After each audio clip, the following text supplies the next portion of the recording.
The moment you've all been waiting for. The return of Agent Smith. Hello? Hey, dude. Hey, how are you? Solid, doing well. How are you? I'm doing alright. It's been a bit since we had a session. It's been a couple weeks. Yeah. I went to Washington State and came back. The plus side of having some time away is we have tons of stuff to talk about. I haven't kept super close account, but I know there have been some pretty dank memes. The stuff that comes to mind for me so far is, there's always the North Korea talking point every single week, so that's like 3 weeks worth of North Korea talking points. And then, what else has been going on? Oh, I learned something cool about the kind of Southeast Asian internet. We have a Singapore server that is connected to the North Americas region in StarCraft. They have a pretty strong little esports scene there, and I was very confused as to why a player from Singapore would play on the NA region. And I was looking at the image of the under submarine cables for internet, and they can't go through China, and it's really expensive to go through Japan if they're trying to get to South Korea. So might as well just go all the way across and go to the US. So do you know anything about that? Like Japan and China's internet and why it's such a big hassle? No, not off the top of my head. I can make an educated guess. Sure, let's do it. I would guess that when they were setting up the lines that it would have been maybe 80s or 90s, and maybe at that time there was not as much international cooperation in that vein with China, if not certain other countries. And so, given that fact, it may be that the firm responsible for, or the government responsible for laying the cable, just figured it would be easier and more feasible to do it that way. It may have been that they just didn't think it was possible to go through China. But that's just a wild guess. I really have no idea. Cool. Well, we have the goings-on of Trump. I think we pulled out of some UN Human Rights Council or something. Yeah, the Trump administration pulled the U.S. out of the UN Council of Human Rights, or the UN Human Rights Council. I can't remember which.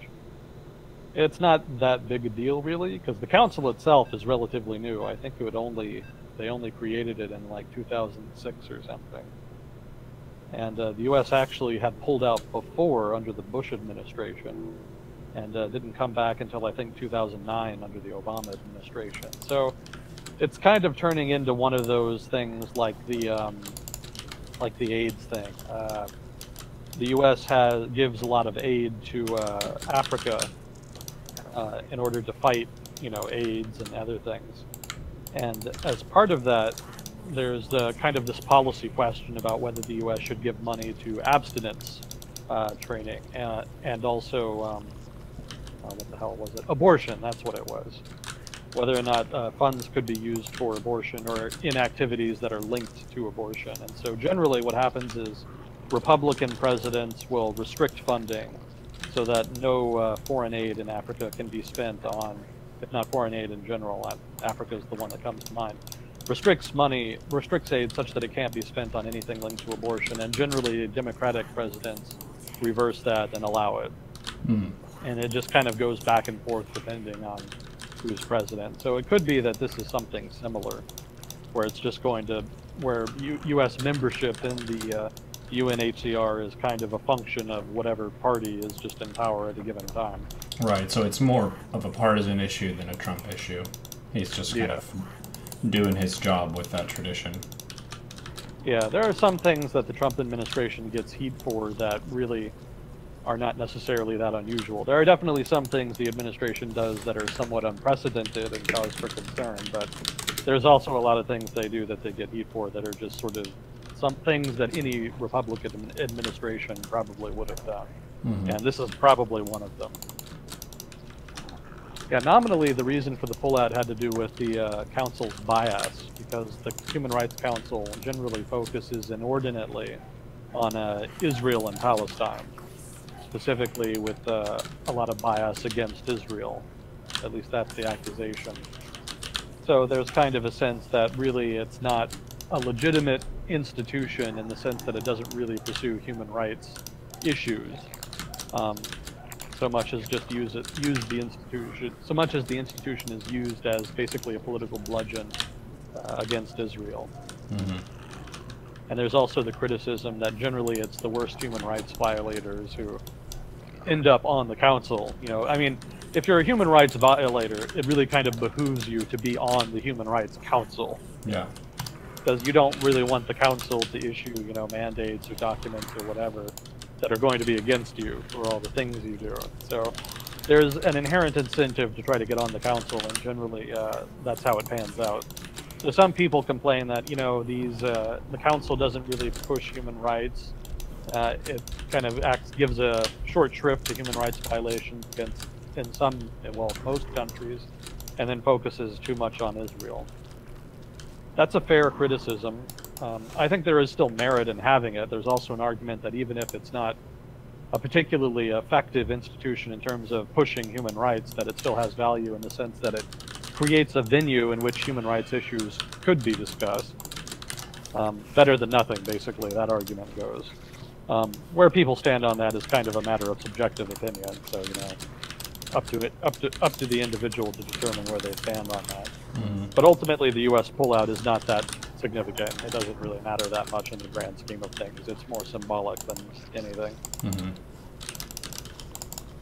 Well, cool. And then with North Korea, there was something about Kim Jong-un changing the tradition that Kim Il-sung is no longer the leader, which is different from what his father did and whatnot. And a lot of people were kind of discussing, well, that doesn't necessarily mean that he's going to westernize the country, but it does seem like, kind of as we've mentioned before, that he wants North Korea to be more in his vision, as opposed to him kind of carrying the relics of his ancestors and whatnot. Yeah, I think I saw that headline today, but I hadn't read it yet. Mm-hmm. I don't know too much about it, but that would seem to fall into a trend that's kind of emerging in North Korea, where the regime is changing tone, if nothing else. Maybe they're changing policy, maybe not. It's not really clear. That remains to be determined. Mm-hmm. We'll see. But there's definitely a decided shift in tone in terms of how the government presents itself to the public. You know, media in North Korea has focused a lot less on demonizing the United States and pushing the military as kind of the face of North Korea, and they're focusing a little more on development, on the economy, etc. That's more what the government's message is within North Korea, and that's a big change. Mm-hmm. You know, historically, the emphasis has very much been on confrontation, the military, etc. So that could presage a shift in policy, but again, anybody's guess. At the very least, it's encouraging. Yeah. I suspect, if nothing else, it's part of the North Korean government's negotiating strategy to try to signal good faith in the negotiations over its nuclear program. I don't remember if we talked about, I think our last episode was before the summit, wasn't it? Yes, I believe so. Okay. Yeah, the summit kind of came and went, and it was a mixed bag, pretty much, which is what people were more or less expecting. Mm-hmm. And I think even the Trump administration kind of came out and said this is mostly just sort of the first early talks, just kind of giving impressions and giving a rough outline that'll be fleshed out by lower level people, lower level people in the State Department in the U.S. and the North Korean government. Mm-hmm. And that's kind of how it panned out. You know, they met, they had a little photo op, they chatted for a while. We don't really know what they talked about. Certainly, Trump himself was a bit effusive with praise, unusually so for a U.S. president with regard to the dictator of North Korea. That kind of put some people off, but it kind of set a good tone as far as future negotiations, and it seems like they're both kind of playing nice for the moment. Yeah. Try to give the talks a chance. We'll see if anything comes of it. That's still very much up in the air. You know, Well, this could turn around on a dime. You know, yeah. tomorrow or in a week, just who knows. But the whole thing could just completely reverse overnight, and you wouldn't necessarily see it coming. Well, you kind of guessed at this whenever Trump was being elected, in that he's a similar type of, it's kind of like the strongman leader archetype. Yeah. And we haven't really had a president who is willing to negotiate in this way, but they kind of speak the same language in terms of how they like to talk to their population. Mm-hmm. So this is kind of that moving forward in their relations and then meeting face to face. Because I think there was something about how Western nations haven't met with North Korea directly in this capacity, like in a really long time or ever. Yeah. Yeah, it's probably not since the Korean War, I would guess. Mm-hmm. Generally, pariah states kind of get ignored or marginalized, so generally it's pretty unusual for the leader of a major nation to come and meet with the leader of a pariah state like that. Yeah. And it probably wouldn't have happened at all if not for the nuclear issue, which is another criticism that some people had for the summit. You know, it's basically rewarding the North Korean nuclear program, which, you know, you can argue that on the one hand, meeting them does set a bad precedent in the sense that it does kind of give some reward, but on the other hand, we are where we are, and something has to be done about it. Yeah. So, to be fair, there weren't really a lot of good options on that count. And certainly, this would probably be preferable to unilateral airstrikes or some of the more, shall we say, kinetic solutions to the problem. Yeah, Trump definitely has that archetype. He personalizes politics and international relations. Mm-hmm. That's very much his style, and that has costs and benefits. The benefit is that you don't really have to give a shit. You can just kind of take your preferences and go. Just negotiate based on what you want, and then based on what you can deliver, you make promises, and depending on your judgment of the counterparty, you make an agreement, and that is pretty much predicated on trust, on mutual trust of some degree. Mm-hmm. And that can open some doors that are not open to a more institutionalized approach, where you're kind of dealing on a more formal, official level. So that gives him a lot more flexibility and a lot more credibility. Because he's, well, maybe that doesn't inherently give him credibility, but Trump himself kind of comes to those negotiations with more credibility given his history in politics. So that his credibility kind of gives him strength, kind of gives him unique leverage in that personalized style of interaction. It suits him, basically, is what I'm saying. Mm-hmm. The downside is that personalized politics depend heavily on the person. So if you have a king, that's all good and well if you've got a really good king, but what happens when the king dies? There's a succession crisis, and nobody really knows what comes after, and if your relations depended inherently, completely, on the personal relations of that king with other leaders, then all of those agreements basically just disappear overnight once the king is gone. Mm-hmm. And so there is a danger that by personalizing politics, Trump is kind of setting up his successor to fail, because he's basically leaving his successor with the task of renegotiating all of those personal agreements that were made, and either creating new personal relationships or trying to create formal relationships, which again come with their own set of difficulties. So short term, he could do quite a bit, but it may be that it's not sustainable over the medium and long term. And that kind of really is a rough summary of a lot of Trump's preferences and political goals. Mm-hmm. You know, in trade policy, for example, he can kind of afford the free ride right now, which is basically what he's doing. There's a lot of countries and trading partners that want to maintain the status quo, that want to maintain the liberal international trading regime. And that puts them at a disadvantage because Trump, nominally anyway, has signaled that he doesn't care about it that much, and that he's only basically willing to adhere to it in so much as other trading partners are willing to pay him, basically, to adhere to it with trading concessions. And again, that works so long as those other trading partners really want that international trading regime. So over the short term, you could get some concessions, but over the medium to long term, there's more and more incentive for those trading partners to kind of give up, to not do that. to kind of adopt the same Trumpian style of negotiating strategy, which could lend itself to a big deal, but could also lend itself to breakdown in relations, breakdown in negotiations, etc., which could have wider repercussions for the international economy and international relations generally. It's kind of high risk, high reward type strategy. So short-term game at the cost of what will probably be medium to long-term cost. It remains to be determined, though. You know, a lot of what Trump policy and Trump politics is uncertainty, causing uncertainty and then trying to take advantage of opportunities that arise. It's a very transactional, opportunist style. And again, it's more flexible, so it can give you opportunities you wouldn't have otherwise, but it also kind of exposes you to risks as well, especially, again, in the medium to long term. Yeah, that strategy conceptually is something that's really easy to translate to StarCraft play, where a lot of people, they're trying to create instability and chaos and then try to shape that flow and how that's developing over time.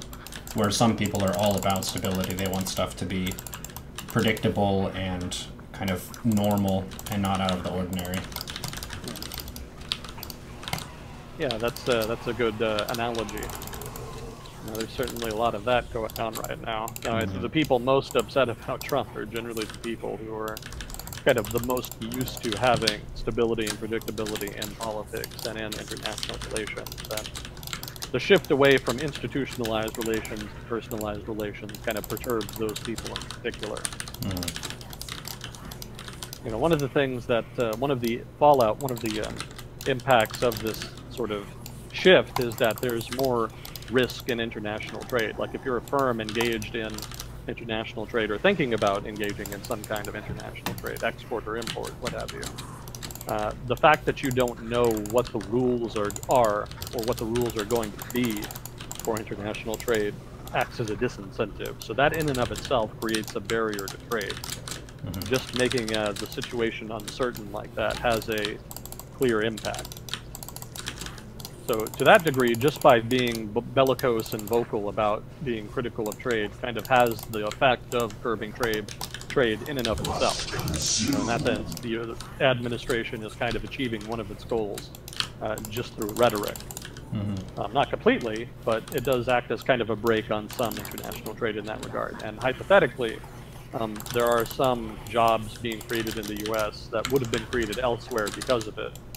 Of course, the flip side is that there's some investment into the United States that isn't happening because of that as well. You know, that's the thing about trade protectionism of one sort or another. You know, you may make some gain in one area, but there's invariably going to be a cost in another area, such that the net gain is probably very small, if not nothing.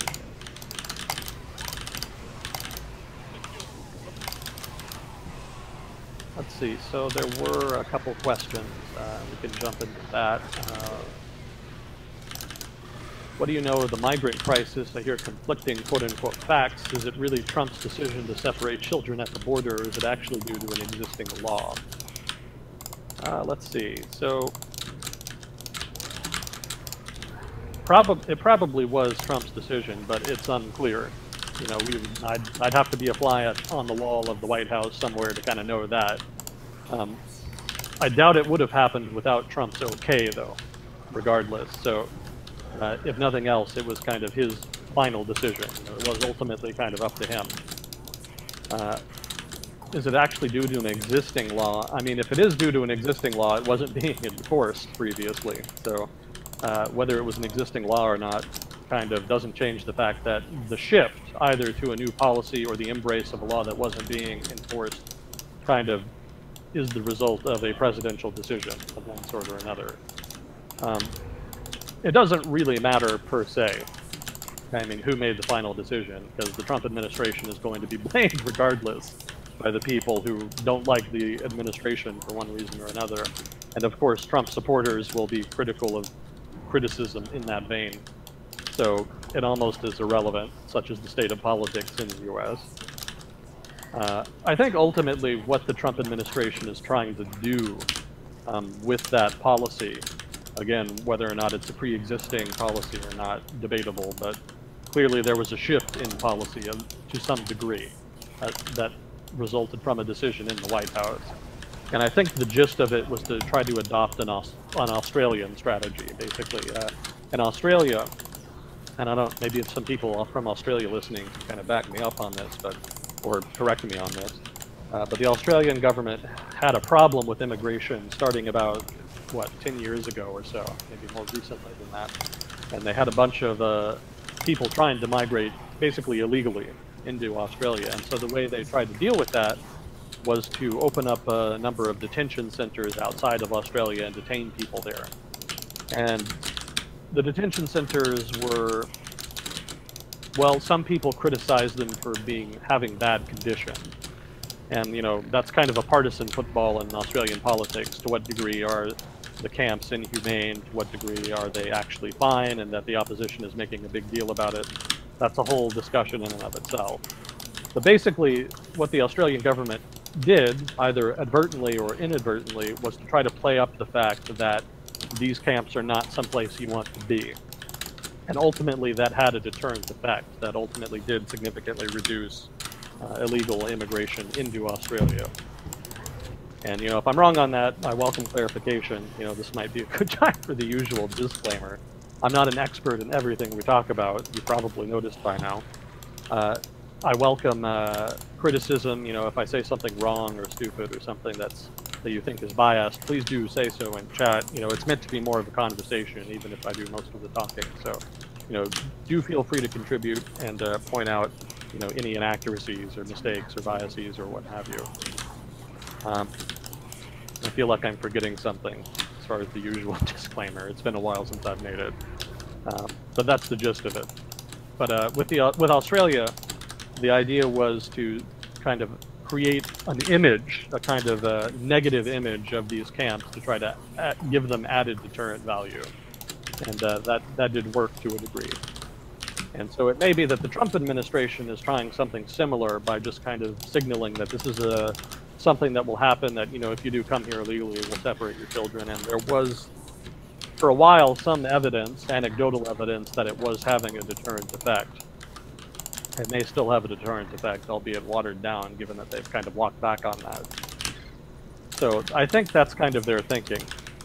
I think it is meant to be kind of a symbolic policy that has a disproportionate deterrent effect based on that negative image, based off the negative PR. In that sense, a lot of the criticism and a lot of the complaining and outcry from political opposition in the United States to the policy actually helps feed the deterrent value of the policy by making it seem worse than it probably is.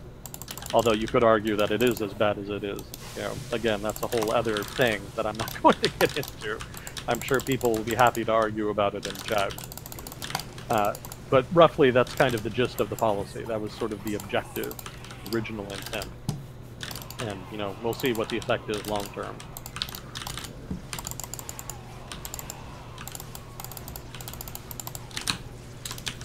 Let's see, I would like to hear your perspectives on the recent Turkish election. I don't have a specific question, but wonder what the ramifications of the finally post results will be moving forward. I mean, the most likely outcome, it really depends on what the ultimate outcome is, because this is an important election for Turkey, because this is the first election Turkey has had under the new presidential system. There was a change. This marks the shift to a presidential system of governance, and the president in the new system has a lot more power than they did previously. So, whoever becomes president will he won't be dictator, but he'll have the option. He'll have a lot of power within Turkey. So whoever wins will have a lot of ability to kind of influence Turkey's direction going forward. And the most likely outcome is still going to be that Erdogan wins and becomes the president. And so, what you think about what Erdogan will do with heightened presidential power probably depends in part on your politics.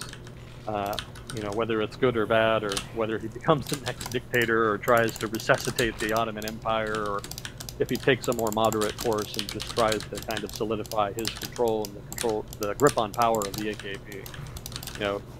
Opinions will vary. It's anybody's guess. My suspicion is that Erdogan will use the power to just solidify the AKP's grip on power and to just kind of tilt the political situation, well, tilt politics and regulations in Turkey more in favor of the AKP. But I doubt he'll outright become a dictator. That would be a little on the nose. It's possible, but I would consider that kind of an outside chance. If one of the opposition candidates win, that would mark a significant turn, and that would sort of mark the beginning of the end for the AKP's sort of political hegemony in Turkish politics. That would be a significant win for the opposition, and that would certainly assuage a lot of fears about the direction Turkey has been taking the past few years. But it's relatively unlikely because the opposition is still kind of disheveled, disorganized. They've gotten better. You know, this election saw a significant improvement in Turkey's opposition political forces in terms of their ability to kind of organize and field legitimate candidates that actually kind of have a chance.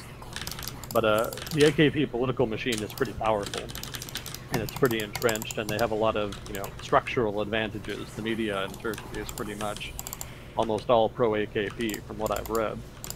So, you know, it's not a completely unfair election, but it does kind of hew more unfair than fair. That gives the AKP an advantage.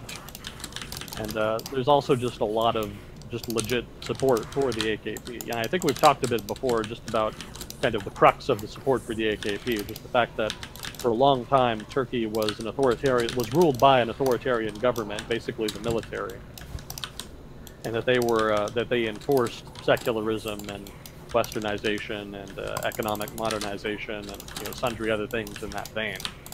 And this kind of forced a lot of conservative rural people in Turkey kind of on the back foot. You know, they didn't have a voice in Turkey's politics. And so as a result, there's a lot of suspicion and enmity felt towards establishment political parties, among which are opposition parties. That's one of the reasons they have trouble getting a lot of support. So there is a sense that the AKP is sort of the party of the people, because it's the party that one of the parties that opposed anyway military rule and authoritarianism.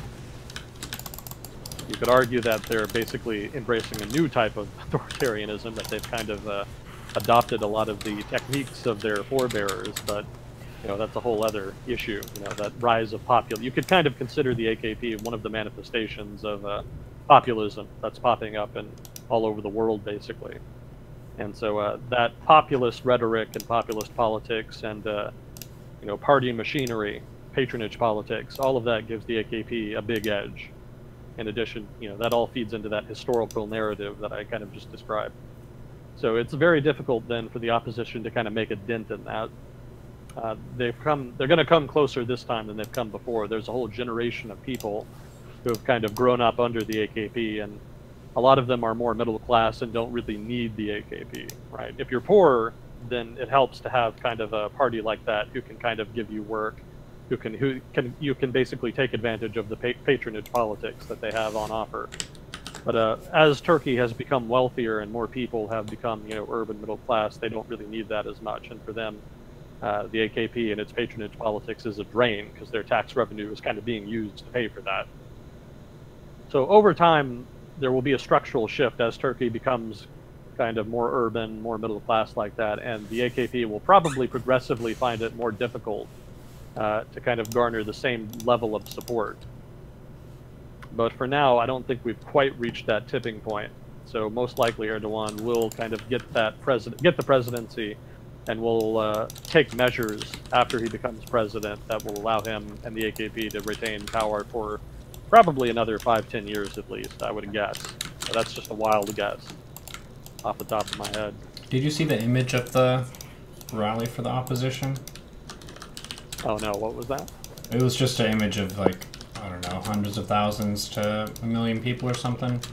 Which doesn't necessarily mean that he's going to lose. It just kind of set a different tone than we've talked about previously, which was that he was kind of a landslide winner, and he may still end up winning by a huge margin, but with the kind of aggressive approach he takes against free press and journalism and that kind of thing and opposition, it seemed out of the ordinary, I guess, for how we've talked about Turkey in the last few years. Yeah, it definitely marks a change. You know, the AKP is definitely seen a fall in support relatively speaking. You know, they're not as strong as they used to be, but they're still a potent force. So I wouldn't expect them to go anywhere. But yeah, certainly if you're in the opposition, you have reason to be encouraged. You know, the urban areas are becoming kind of less and less satisfied with the AKP and AKP style of politics.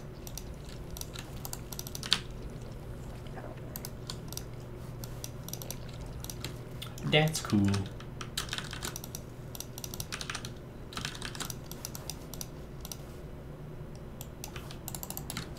Sorry, computer fritzing a little bit. Come on, computer. If it bug, if I suddenly disappear, that's probably why. We'll see. We got pulled into the Matrix. Let's see. So to get back to the question, the ramifications of close results. I mean, it could be close, but I don't think there will be significant ramifications because, you know, normally the result of a close election is partisanship and tension. But I don't know if Turkey can get a whole lot more partisan and tense. There's a viewer who's saying that it was called today and that he won, but by a smaller margin than usual. Well, I thought the question today was whether or not he could get more than 50%, because if he got less than 50%, there would be a runoff. So was it, did they say if it was more than 50%? Was it just an outright win? Yeah, that's kind of what's implied by the comment there. He had a majority, they're saying.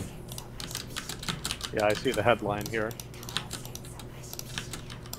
Yep, that's no shock.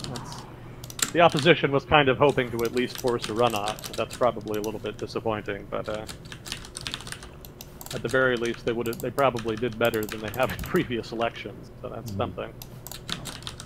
Yeah, I mean, without being able to read Erdogan's mind, it's difficult to tell just what he has planned.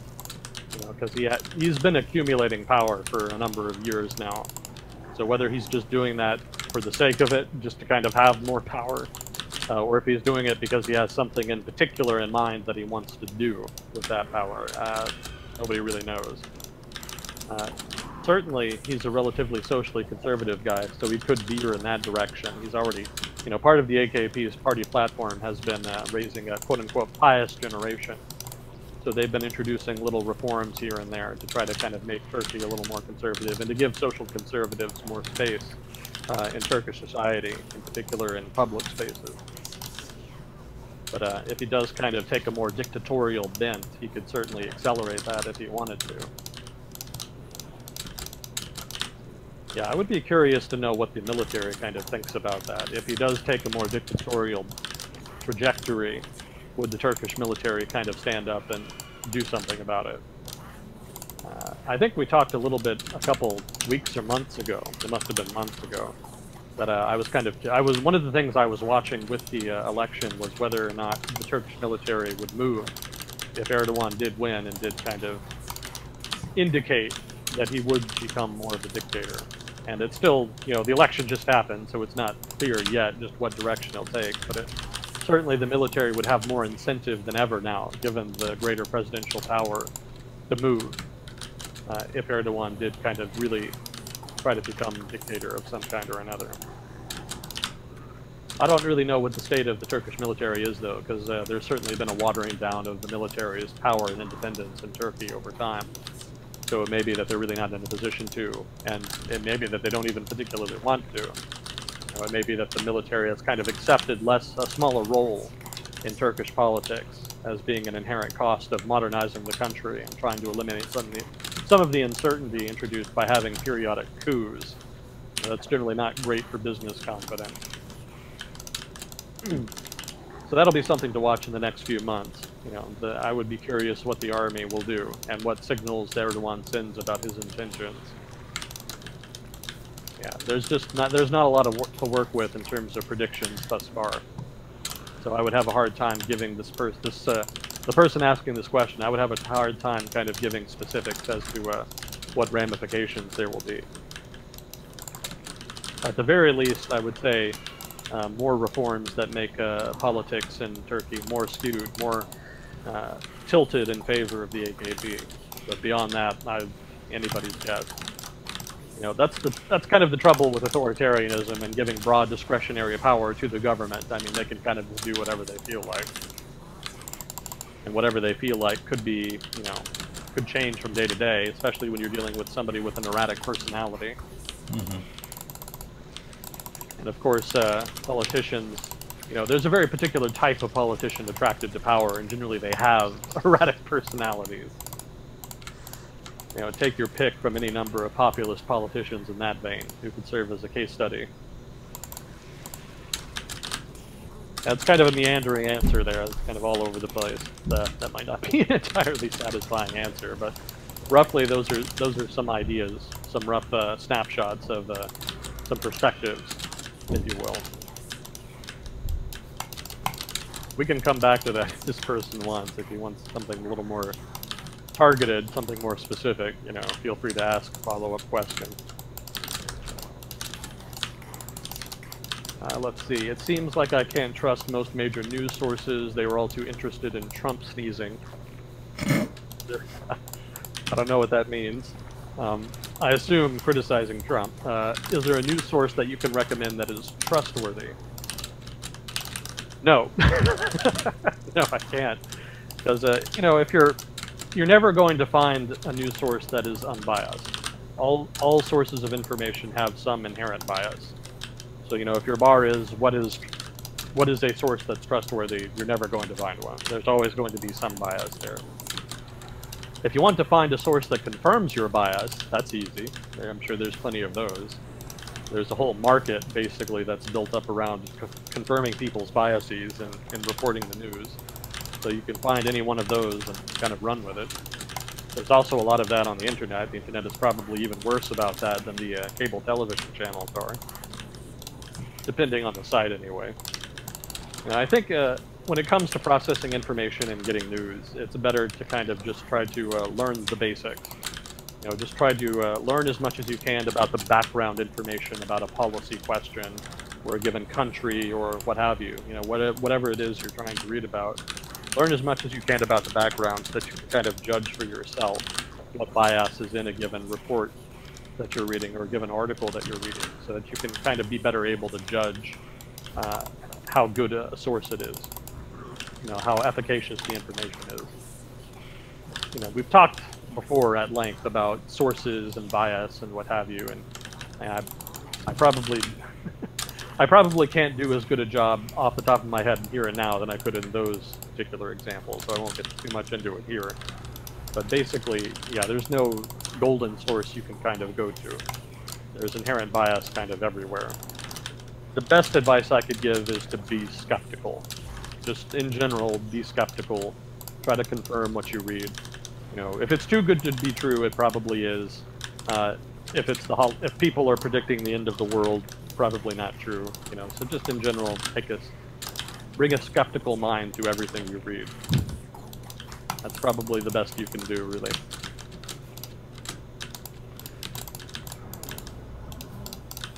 Let's see, what are your thoughts on what's going on in Nicaragua and the humanitarian crisis in Venezuela? Nicaragua is kind of, for those who aren't familiar with this, there have been ongoing wow. I'm feeling a protoss. Protests. There have been ongoing protests in Nicaragua, and they center around the, oh hell, what's his name? The Ortega? That's not his name. That's gonna bug me. Nicaragua. Oh, it is Ortega. Okay. So the president of Nicaragua is a guy named Ortega, and he has a long history in Nicaraguan politics. He was a leader of the I think he was the leader of the Sandinista rebel movement in Nicaragua during the 1970s. And in the 1970s, Nicaragua was pretty much ruled, if not outright owned, by the Somoza family. And the Somozas had, they owned most of what there was worth owning in Nicaragua at the time. They kind of controlled the commanding heights of the economy. And they also had tight control over the politics of the nation. And the rebel movement emerged. That was kind of a motley coalition of Democrats and socialists and, what have you. And they overthrew the government in 1979, I think. I want to say 79. And Ortega became president, basically, under the new Sandinista government. And the United States pretty much hated that more than anything, because the Somozas had been an ally of the U.S., and the Sandinistas were a little bit cagey about their ties to the Soviet Union and communism. And the Reagan administration, being thoroughly anti-communist and taking a very hard line on anybody it suspected of being a communist, went out of its way to support a new rebel movement that emerged to fight against the Sandinista government. That was the famous Contras. The Contras were what those right-wing anti-Sandinista rebels were called. And they were kind of a collection of different groups. Some of them were basically just mercenaries fighting for pay. Some of them were right-wingers, you know, right-wing ideologues. And then some of them were actually disgruntled Sandinistas who didn't like the direction the Sandinistas were going in. And so that lasted like 10 years or something like that, that subsequent civil war. And eventually there was a peace accord in the, I want to say, early 90s. And in that accord, basically new elections were held. Everybody agreed to kind of demilitarize. It was pretty much standard end of the Cold War type ceasefire thing. You know, there were a lot of those going around in a lot of traditional hot zones after the Soviet Union collapsed. So after that, there was a new election. The conservatives won. You know, the Sandinistas were kind of out of power for a while. There was some desire for leftist policies amongst the broader public, because Nicaragua has always been one of the poorest countries in Nicaragua. But a lot of people were uncomfortable with the Sandinistas' far-left social positions. You know, it's still a pretty socially conservative country, even amongst the poor people. And so Ortega responded by becoming more populist in turn. You know, he kind of abandoned some of the secular socialist-type values, positions on social issues, and became more conservative, you know, anti-abortion, etc., that kind of thing. And he was able to win the presidency in the early aughts. I don't remember what year it was. If anybody from Nicaragua is listening, or anybody who knows more about Nicaragua than I do, feel free to correct me on any of this stuff. Nicaragua is definitely not a country that I've studied in depth. This is just kind of what I'm remembering. Or what I think I'm remembering anyway. It's easy to misremember something, so please do correct me if I'm getting any of this wrong. So after Ortega regained the presidency, he became sort of a left-center type populist. And Sandinista politics have always been somewhat authoritarian. You know, one of the things that has happened under Ortega is that local sort of cells, basically, party cells have been set up in localities, and these basically serve to distribute goods from the government. The government kind of gives welfare goods and handouts and what have you. And the method by which those are distributed to the public are through these party cells. So on the one hand, the broader public, especially poor people, are getting services and resources they weren't getting before. That's helpful. The downside is that it's kind of a tool of control. You know, it's a party apparatus type thing. It's an apparatus of his political group, of his political party, and so that gives him disproportionate influence and control over local politics and local decision-making in Nicaragua. So it's kind of a trade-off, authoritarianism for aid and development, basically. And Nicaragua has developed. It's not as though he's implemented like a Venezuela-style socialist paradise. He has taken kind of a more pragmatic approach towards economic policy. The downside of that is that people are upset with him for a number of reasons. I mean, his whole approach to politics, as I've described it, engenders opposition from, one, liberal Democrats who want a more open political system less dominated by the Sandinistas. I don't know if they're still called Sandinistas. They probably changed the name, but his political party, basically. So that's one source of opposition. There's also, of course, the conservatives who oppose left-style economic policy and, you know, politics in general. And then, of course, there's also, once again, the disenchanted Sandinistas, basically. There's a lot of people who are disappointed with the direction that his politics have taken, in terms of not being as leftist as they would want. You know, they want his politics to be more of the 70s Sandinista socialist mold, rather than the more pragmatic, populist, semi-socialist, semi-free market approach that he kind of has now. So there's a lot of people that have reasons to be upset with him. And when there was an announcement that there would be a reform of the nation's pensions, there was a big backlash. You know, whenever you try to reform pensions in any country, you always piss people off because people are very sensitive about that. And in this case, the reform would have been basically reducing how much you could get from pensions, and I think increasing the retirement age, if I'm remembering correctly. And so there was a lot of backlash to that, and then a lot of people who were opposed to the regime for other reasons kind of took that as an opportunity to start protesting. And now those protests have been ongoing as opposition parties and people in opposition of one sort or another take the opportunity to try to get Ortega to resign. It's not a very unified protest. There's not like a clear unifying theme or policy that they kind of want. It's just sort of an anti-Ortega protest. So I doubt it'll kind of go anywhere in that sense. There's not going to be like a significant change in government. It really is just specifically about Ortega. Now, to be fair, there has been a lot of accusations about Ortega engaging in a lot of corruption, kind of enriching his family, etc. So it's not as though Ortega is like an angel. So it may well be that Ortega kind of does have to step down because of this pressure, but I doubt that his stepping down would lead to significant change in Nicaragua. Probably his party would remain in power and would largely kind of continue on as it was, just without Ortega. And it may be that whoever replaces him is just as corrupt. That's also a common theme in Latin American politics. People run on anti-corruption, get into power, and then big surprise, they're just as corrupt as the last guy. That's a very difficult. That's a problem with political culture in general, and that's a very hard thing to change. That's kind of that's something a society as a whole has to address, and you kind of need it. Well, that's getting off on a tangent. We can talk about how to deal with corruption in politics and society if somebody wants to, but for now, to stick with Nicaragua. Basically, I don't think the protests really have enough organization to be effective. So I doubt Ortega will resign. Maybe if the protests get enough support, he will, but then the differences between the different opposition groups will kind of become manifest, and then the protests will probably break up, and then you'll kind of be back to square one. So those are roughly my thoughts on Nicaragua. I would certainly encourage comment, participation by anybody from the region in question. They might have more insight than I do. As for the humanitarian crisis in Venezuela, we've talked about that before. So in terms of what caused the crisis and whatnot, so I won't get too much into that. As far as it is kind of getting bigger, I would say that's kind of surprised me. I would have thought the government would have done more to try to stem the humanitarian crisis, would have tried to take some measures to try to reform the economy somewhat in order to at least make it less bad, to at least stop the trend. But it hasn't even done that. I mean, it really seems like the Chavistas and Maduro are kind of doubling down. And that, I don't really know why.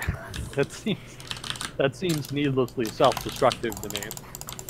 I'm guessing that they, if I had to guess, and it is just a guess, I would guess that they're doing that because the balance of power, basically within the Chavista politics, within the Chavista party, I don't know the name of it off the top of my head, but the balance of power is such that they need all of the resources that they're getting. Whatever corrupt practices they're engaging in, whatever money they're making from that, they kind of need that to maintain their governing coalition.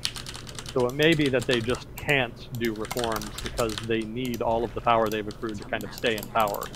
Not in terms of winning voters, mind you, just in terms of maintaining all of the relationships, all of the corrupt patronage networks that have been set up to maintain Maduro in power, and maybe that those cannot be maintained if you have reform.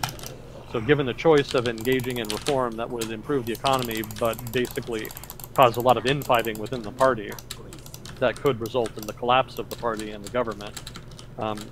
Not collapse in the sense that the government falls apart, but in the sense that they lose support such that they can't continue basically in power.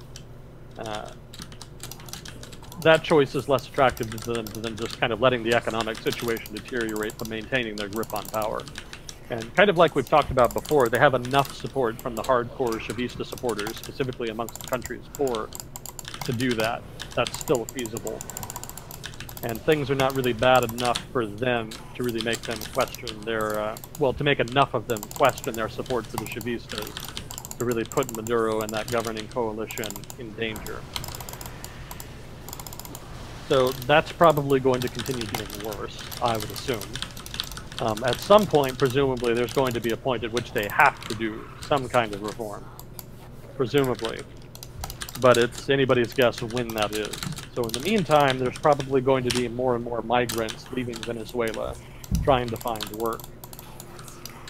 That's probably going to continue to be the case until some tipping point is reached in which a sufficient number of the poor, specifically Chavista supporters, are sufficiently bad off to make them really question the government and try to push for a more reformist government of some kind.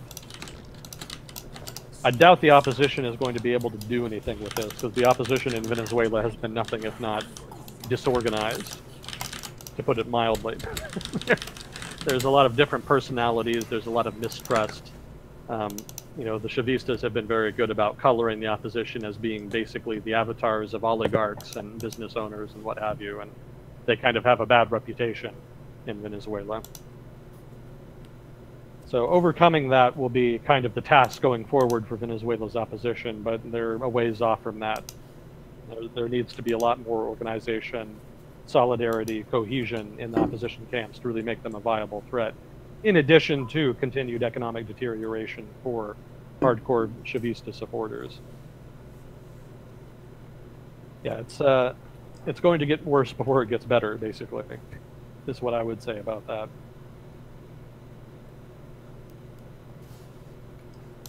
Change happens when the pain to remain the same becomes too great. Ah, yeah. It's an old Kokio quote. Yep. Let's see. Do you have any perspective on the recent vote to end term limits in China? Yeah, I think we talked a little bit about this back when it happened a couple months ago. I guess to kind of summarize, it basically just formalizes what had already been the case. I mean, it was pretty clear Xi Jinping was accumulating power. Ending term limits was more making it official, basically. Just kind of signifying that this is what it's going to be going forward as far as who controls China and what the political governing coalition is in China. I think part of the reason they did that was kind of part of this overarching push in China by the authorities and by Xi Jinping to try to institutionalize government in China.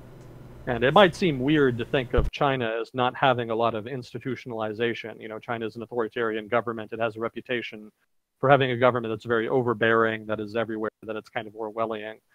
And, you know, that's a lot of that is true, that is kind of deserved in many ways. But one of the defining characteristics of the Chinese government since the Communist Party has come to power is a lot of sort of bad organization, basically. The government was set up in a way where it was actually very decentralized, and a lot of discretionary power was given to lower levels of government. That was sort of part of Mao Zedong's vision of the party state as he conceived it. You know, the party would leave a role basically for the masses to participate in government, and part of the way they would do that is by giving relatively more power to local government. Local government would still be beholden to the national government. There would still be a strong center that would direct the country. But there would be a limited capacity to kind of enforce that. You know, local party cells and local governments would kind of be largely responsible for implementing central party edicts that came from the center. And on the one hand, that gave some flexibility to local government, but it also gave a lot of opportunity for corruption. And because oversight and because mechanisms of oversight were so weak, there was a lot of corruption that resulted. And that's to say nothing of the disaster that was the Cultural Revolution, which itself was largely because of a lack of institutional rules, regulations, a lot of recognition of any common set of norms recognized by politicians. I mean, the whole system just lacked any kind of overarching system to really kind of establish a norm of behavior, to establish any kind of predictability in Chinese politics.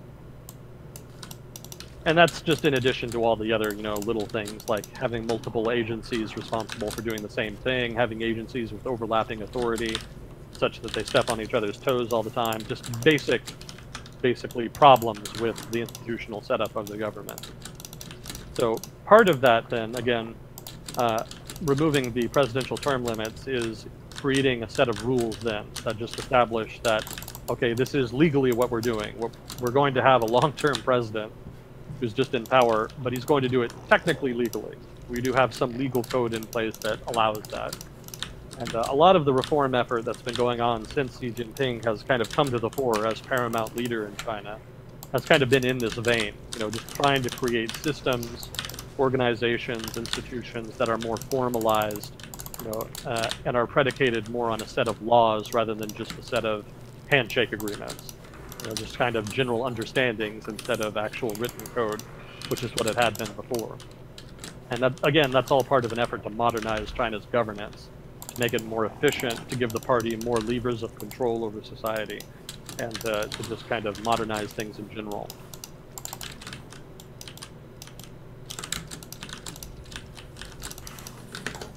So those are some thoughts anyway on the end of term limits. I don't think it really signals anything significant in and of itself. I don't think it's going to really change anything that wasn't happening already. You know, it doesn't signify the ascent of Xi Jinping. Xi Jinping had already ascended.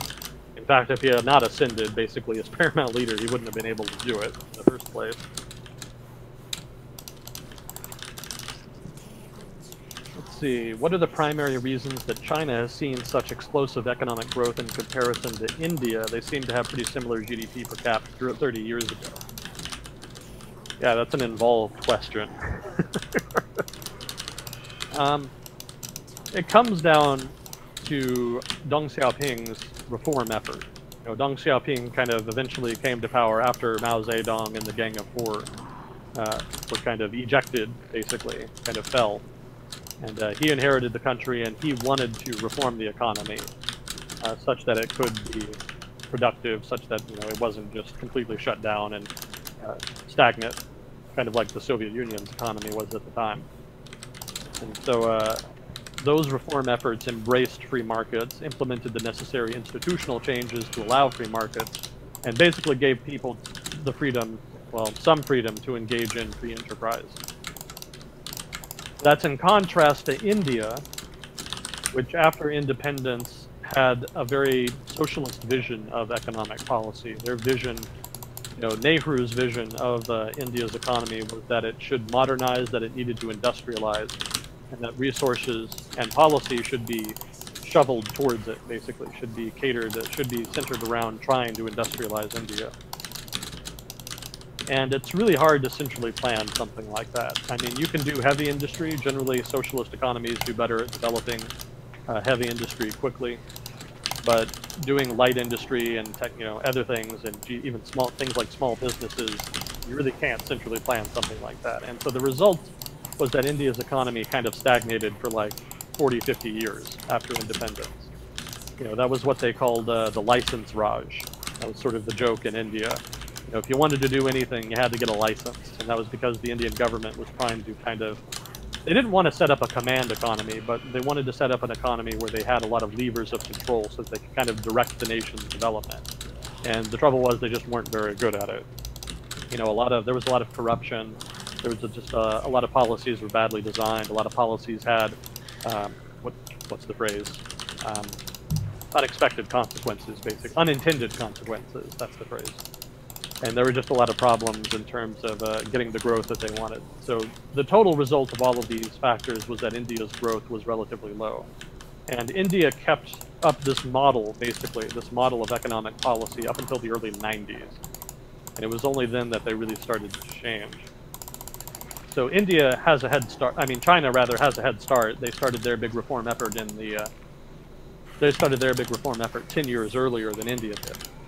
But another factor is that China's embrace of their reform effort was a lot more full-throated than India's. India did some free market reforms in the early 90s, but not necessarily a whole lot. There was definitely more they could have done, and they've kind of slowed down the pace of their economic reforms since the early 90s. So it's been some reforms here and there rather than continuous reform, like it has been the case in China. You know, China opened things up in the 80s, allowed local governments basically to engage in kind of collective free enterprise. They opened up the free trade zones in southern China. They allowed some investment into China. But then in the 90s, they just kept up the pace. You know, they liberalized the housing market. You know, they allowed you to kind of, well, more or less to privately own your own home. and they allowed, they liberalized some of the state-owned enterprises. They revised the tax regime. I mean, they've basically been continuously changing things. Over the past 10 years, it's been a little slower. Kind of starting under the Hu Jintao regime from 2000 to 2010, roughly. The reform pace kind of slowed a bit. But there was still reform effort even then, just in terms of adjusting China to deal with, joining the WTO, and taking advantage of international trade, etc. It's just that the pace was slower. But India, in contrast, just didn't match that pace. And there's still a lot of problems in India, just institutionally speaking. There's a lot of institutions and government, specifically, that inhibit economic growth and make it difficult to conduct business. I mean, even doing something as simple as buying land is immensely complicated and generally turns into a big political issue. Because then the farmers want to get more money in order to sell their land, and then some people accuse, perhaps accurately, some people accuse certain potential land buyers of using connections in government to pay out less than they would otherwise, and to kind of bilk the public out of money it should get otherwise, assuming it's public land anyway. A lot of little things like that basically just make it difficult. Just make India an unattractive investment location. Narendra Modi, a lot of Narendra Modi, the current Prime Minister of India is Narendra Modi, and his party is the BJP party. A lot of their political platform over the past 10 years has been all about trying to liberalize India and trying to make it easier to do business. Even they, being as pro-business as they are, have found it very difficult to implement those reforms, because there's a lot of opposition. There's a lot of, what's the phrase I want? Basically, the process just gets slowed down by opposition. And that's not something the Communist Party of China has to deal with. They can just, if they want to implement a reform, they just go and do it. That's not to say that there's not opposition. There actually are politics in China, you just don't see them, because they happen within the party, and the party keeps all of that secret. But there are definitely political divisions within the party, different political preferences, etc. You just generally don't see them. And generally the party is pretty good at managing those so that they don't come out of the, come out into the public. We'll see what happens in the long term with that, because having one-man leadership, personalized leadership with Xi Jinping is probably going to have an effect on that. It could make leadership and decision-making smoother, but it could also generate a lot of enmity, such that there's an eventual, some kind of revolt. Not like a civil war style revolt, more like a political revolt where people in the party turn on him. Politics in a political environment like that, where there's not very many institutional rules and regulations and norms, tends to be very cutthroat. So you never really know what's going to happen. In fact, you could say that politicians in China probably know as much, or rather know as little about what's going on in China's politics as a lot of people outside China. Just because there's so much opacity in terms of political processes, networks, etc. Anyway, I'm getting off on a tangent. The original question was about India and China, so just the reason India's economic growth is slower than China has to do with their economic policies. And also the fact that they're a democracy. Just being a democracy slows everything down. China, in contrast, has the authoritarian government that can just go. And they have enough consensus within China's political system to go with the reform effort, and they've been continuously doing that for 30+ years now. So that's pretty much the main reason that there's a disparity in economic growth between them. It's just very different political systems and very different economic philosophies that are kind of dominant in the respective countries right now, and have been for a while.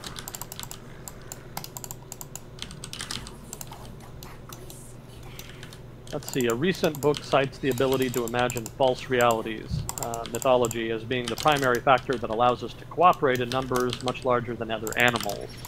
Chimpanzee groups fracture once they exceed 100 individuals, yet we are able to sustain civilizations of millions united around a common story about membership in an imaginary thing called a country. What do you think of this view of human history? Sounds about right. I haven't read enough about that, about human behavior as far as tribalism and whatnot, to kind of know what the data would say about that. I mean, intuitively it sounds right. Certainly nationalism gives people a common identity, a common reason. Well, let me put it like this, it creates trust. By creating a national identity, you create a kind of artificial super tribe. in which people kind of trust each other predicated on that common identity. People know what to expect from each other because they all expect each other, because they believe, anyway, that everybody shares that identity. So certainly nationalism does kind of give you a reason to trust people that you would not necessarily trust otherwise. In that sense, then yeah, creating those kinds of identities, that common mythology, that does help facilitate human interaction. And maybe that without that, people would kind of return to a Hobbesian state in which they just don't trust people that they don't know. And you can kind of see some of that in places like China, where the political system kind of engenders a lot of mistrust in society. Because there is more of a Hobbesian state there, because it's more about who you know than about justice, than about the law, such as it is. Rule by man rather than rule by law, or rather rule of man rather than rule of law. That contrast kind of colors that environment. It makes people very hesitant to trust others. Because if you do a bad deal with somebody who has connections, they could easily just screw you over, and you would have no legal recourse, because they could just use their connections in government to deny you justice. Nationalism mitigates that, but doesn't, erase it. Any kind of authoritarian political system is going to have an effect like that, depending on the degree of authoritarianism. So without nationalism, it may be that societies would be more like that. There would just be less trust overall, less willingness to take risks, less willingness to interact with strangers, and in turn, of course, there would be a corresponding fall in economic activity and political stability. But I don't know really how to judge this individual book or its own theory. It sounds right. That's the most I can say about it. But without looking at empirical data, I can't really judge it beyond that.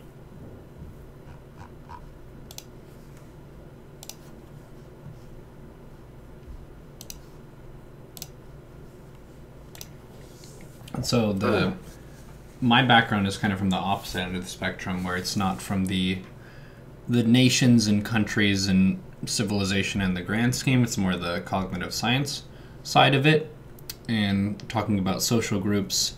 If you're also factoring in that we have higher intelligence potential, we also have a greater use for specialization, and thus a greater use for increasing the social group size for a practical purpose. Because you kind of run into a wall if you're an agricultural society and you don't really have industry, because you're limited by land space in a different way. And if you're looking at the hunter-gatherer kind of format, you're limited by the resources in the area and that kind of thing. But since we develop a lot of really interesting tools and techniques for efficiently solving problems, there's greater demand for specialized persons, such as shipbuilders. So I've been watching Vikings, which is it's a historical fiction TV show, and one of the things that's really cool is them focusing on how the ships are built, how they gather the planks from the ships, from the good trees, how the ship interacts with the water, and then also how the people navigate. Like, navigation is a skill which requires study and that kind of thing. And if you're thinking about organisms as survival machines, gorillas survive, chimpanzees survive. What is the additional benefit of expanding beyond that? We kind of have a little bit of extra ambition, I guess, when it comes to looking for more for ourselves as a species than what it takes to live. So we're increasing our lifespan, we're trying to amass more and more resources, we're generating more and more energy, we're propagating more information and that kind of stuff. And it's kind of snowballed at this point to where we wield the paintbrush of what the Earth is doing, which also means we have consequences such as like massive pollution and that kind of stuff. Yeah. So we kind of broke through a certain threshold, you could say, that put us into a different stage of what an organism can concern itself with. And it's not necessarily because we're hugely different from our closest relatives, such as chimpanzees or gorillas, but it's more so that we have enough that we're building momentum moving forward, as opposed to reaching an equilibrium and then just staying there. Yeah, that's a good summary. Yeah, we'll see where it goes. I mean, this is all unprecedented territory. Civilization has never looked like this before. At least as far as we know, it's never reached this scale, this mass. You know, I think more people live in cities with over, what was it? Several cities with more than a few million people as population. Those cities, people living in those cities comprise a larger proportion of the world's population than ever, and it's actually only going to get more so. Right, more people are going to be living in megacities. So it's not just that urbanization is coming to define human life. It's living in megacities specifically. And what kind of impact that has on human behavior, what society looks like in that case, I mean, anybody's guess. It's going to be an interesting ride. Mm-hmm. You can expect some waves. We're seeing some now. Yep.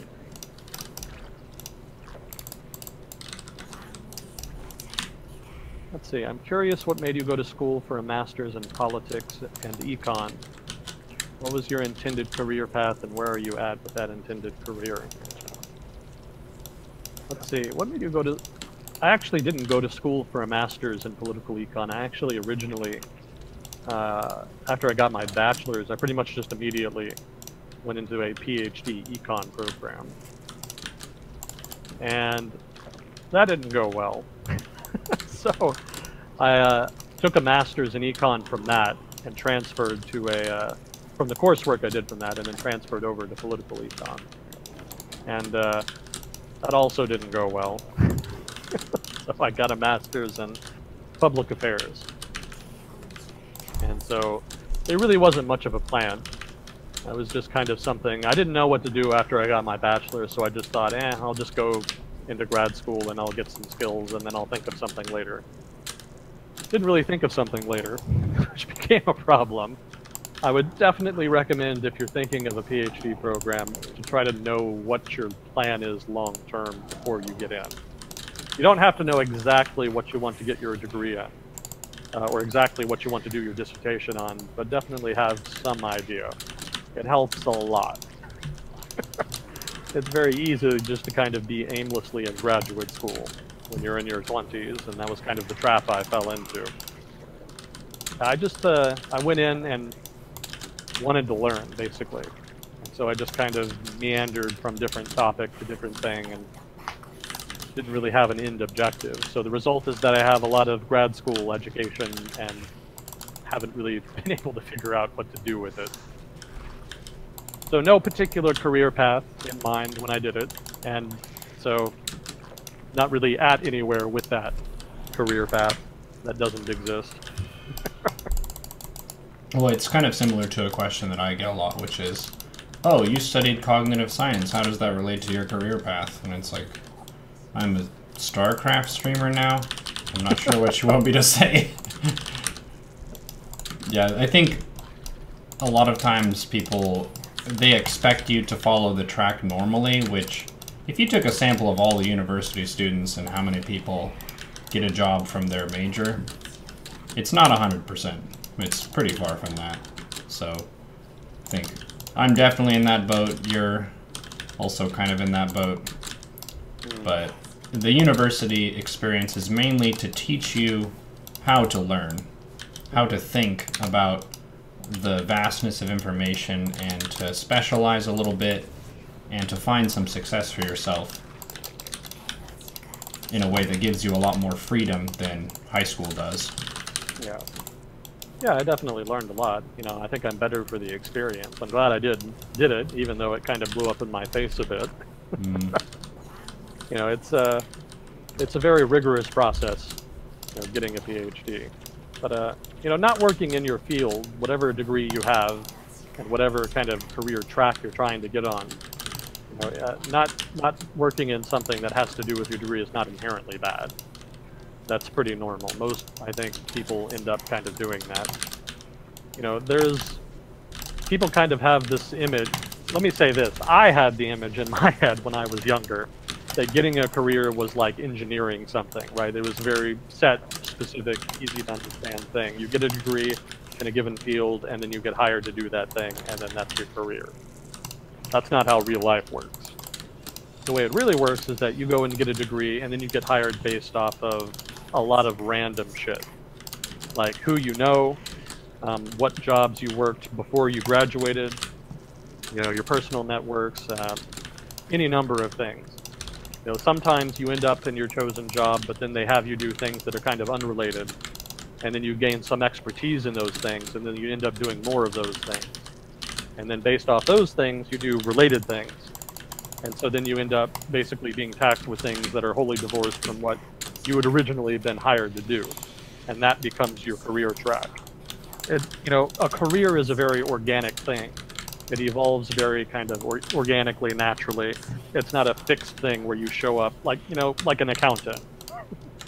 You know, accounting is kind of more fixed like that. You get a degree in accounting, you pass a test, you get hired, you do the accounting, you pass another test, you get a pay raise, you do more accounting, etc.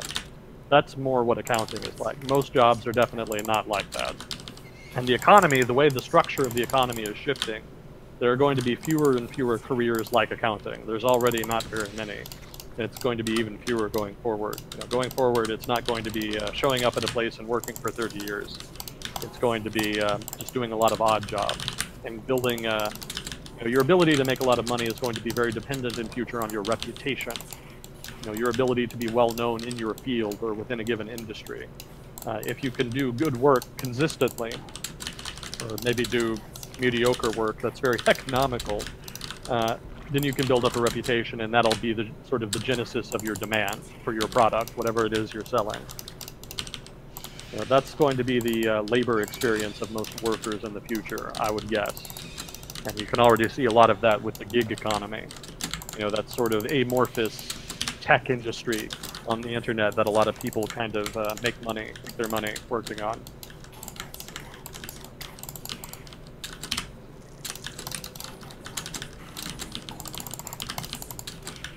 Let's see, that's it for questions. We're still good on time, aren't we? Yep. Yeah, today's been pretty quiet. There was a big StarCraft tournament, so the viewership was a bit lower. Gotcha. Yeah, I just want to check. Sometimes time flies, and you know, I end up not having as much time as I thought. I was just having so much fun. Yeah, there's a lot of, there's been plenty that's happened over the past couple weeks, but I don't have it like all organized in one place. To pick a random thing off the list here, Greece got a debt relief deal. That's a big deal for them, because they've been asking for that for a long time now. It gives them, I think, more time to repay the 96 billion euros of loans that they've taken thus far. So a loan extension, basically. And it extends the grace period in which they're not going to have to pay interest rate. So that's also going to help them out a lot. A part of the deal is also that the Eurozone, well, the Troika, basically, Eurozone governments, are going to give Greece a final cash loan of 50 billion euros to help it pay bills of one sort or another. So, you know, this has been, you know, a lot of economists have argued something like this has been needed. In fact, economists would probably argue that they need something even more extensive, if not outright loan forgiveness. This is going to help them kind of end austerity and boost aggregate demand in their economy by allowing a little more public spending. So it'll help relieve the pressure on the Greek economy and also make the debt actually sustainable, basically.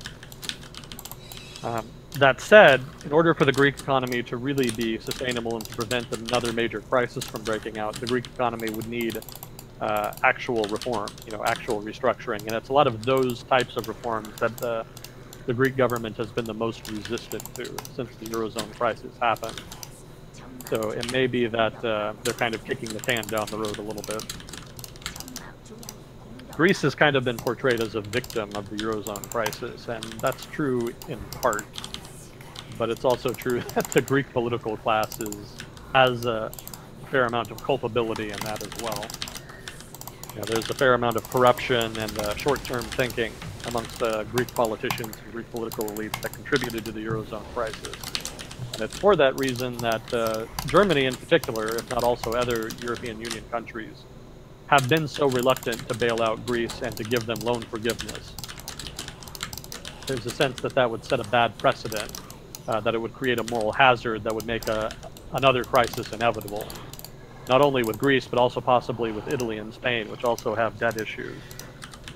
And given that Italy and Spain are much larger economies, if they had a significant crisis, debt crisis, it would be virtually impossible to bail them out. And that could presage a major recession in Europe. So there's definitely a huge aversion to bailing out Greece because of that fear. In addition to the political cost that would come with it. I mean, the German government, when the Eurozone crisis started, made a lot of promises about Germany making its money back if it bailed out Greece. Basically, Greece was bailed out, effectively, at the beginning of the Eurozone crisis, when its debt was basically worthless. Nominally, it was done more to kind of bail out banks that had an inordinate amount of Greek debt on their hands. So Germany, among other European Union actors, stepped in to kind of bail out those banks by taking on that debt. But then they had a lot of Greek debt, which made them creditor, basically the de facto creditor to Greece. So given that that debt was basically worthless, they had the option of basically just writing it off, in which case you had the moral hazard, or hanging on to it.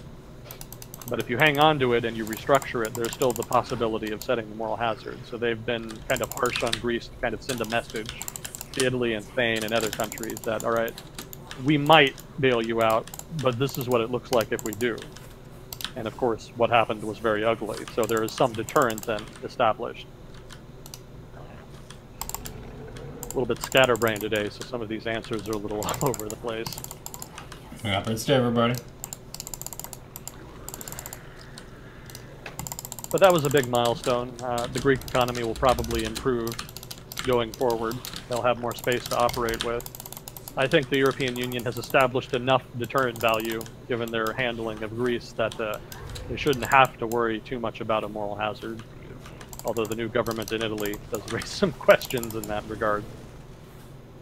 Did we talk? I don't think we talked about that, did we? The new government in Italy. No. Yeah, so there was an election in Italy pretty recently, and the two major players to come out of that were the Five Star Movement and the Lega Nord, basically the Northern League. And both of these were the big winners from the election, and both of them are populist political parties. They have somewhat different agendas. The Northern League is a little more right-wing conservative, and Five Star is a little more center-left. But in general, their politics are very populist in style. You know, they're very critical of the European Union, and their economic policy is kind of cagey. They're a little cagey on basically what their solutions to Italy's economic problems are. But what happened was they both got together after the election and actually agreed to enter into a political coalition together, a ruling coalition. And that kind of surprised people because of the innate differences in their respective platforms. But it seems like they had enough common cause, so to speak, in criticizing the European Union and certain other issues, and that they were able to overcome those differences. So the emergence of a populist ruling coalition in Italy had a lot of people concerned, because there was some talk about, some of the policies that they talked about in the lead up to the election had involved like pulling out of the Euro, pulling out of the European Union, a lot of extreme stuff like that kind of unnerved people. None of that was really official party policy, but there were party people who were kind of making noise about it. So there's some question as to just what kind of policies that a populist government in Italy will implement going forward. It's not entirely clear thus far. Thus far they've kind of been mostly focused on little things, getting the coalition going, what have you. I think immigration is their big thing right now. They've been, Italy has really kind of gotten a bad deal on immigration, because a lot of the immigrants coming into Europe are kind of landing in Italy. And that's a problem because of this thing called the Dublin Resolution. Dublin something, I don't quite recall the technical name. Basically, it was an agreement made years ago among European Union nations that basically immigrants of one sort or another who kind of show up illegally in the European Union have to be registered in the first country that they arrive in. So if you come to Europe via Italy or Greece, then you have to stay in Ity or Greece be processed there. The trouble is there are so many coming in that Italy and Greece are being overwhelmed. They can't handle it all themselves. And so they've been begging the European Union to kind of take more action. The trouble is there hasn't been any ability to come to any kind of agreement as to what that action should be. So nominally, one of the early policies was to try to redistribute migrants amongst all of the different European Union nations. That was the famous migrant quota issue, in which basically every nation would be given a quota of migrants that they would have to take in order to alleviate pressure on Italy and Greece. Well, we all know what happened with that. Eastern Europe pretty much revolted and just said, no, we're not doing that. They didn't want to have to host any migrants. And in fact, a lot of countries resented the very idea that the European Union would mandate such a thing, or would have the power to mandate such a thing. So that turned into a big shit show. And there's been no ability to compromise since then. I mean, if not migrant quotas, then what? And no alternatives have really been floated. There is, I think, a European Union summit, an unofficial summit, basically, that's going on, I think, right now, or is scheduled to happen soon, in which they're kind of going to dig into it and try to reach a final compromise. You know, the negotiations have been ongoing for years, and just there's been nothing. But it looks like there might be some traction now. I think the recent European Union Commission proposal was that countries would not be required to take in migrants under the migrant quota system, but that they would then have to contribute financially, basically, in order to help Italy pay for all of this. So that would represent a big step forward. You know, it doesn't fundamentally solve the immigration issue or the immigration crisis, but it would be a step in the right direction anyway. There's also talk about immigration processing centers outside of the European Union. That proposal is a bit ambiguous, though, so it's not entirely clear what that would look like. But basically, the idea would be presumably having processing centers outside of the European Union in which some of these people could be located and housed while their processing was underway, so that they don't unduly burden European Union countries like Italy and Greece.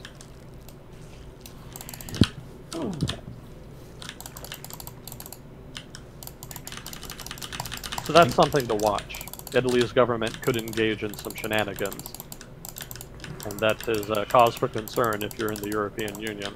But nobody's quite sure what it would look like or what's going to happen. What was that old Chinese saying? May you live in interesting times. The old Chinese curse. Definitely living in interesting times now. It's a bit of a change in tone. I remember growing up in the 90s, everything felt very set in stone. You know, a lot of international institutions had been set up since World War II, and everybody paid a lot of adherence to them. You know, everybody adhered to those norms and whatnot that had been set up. So there was kind of a sense that everything was sort of taken care of, and people kind of flew on autopilot. And now all of those things are kind of in flux. A lot of things that people had assumed would last forever and would never change are starting to change, and nobody really quite knows how to handle it.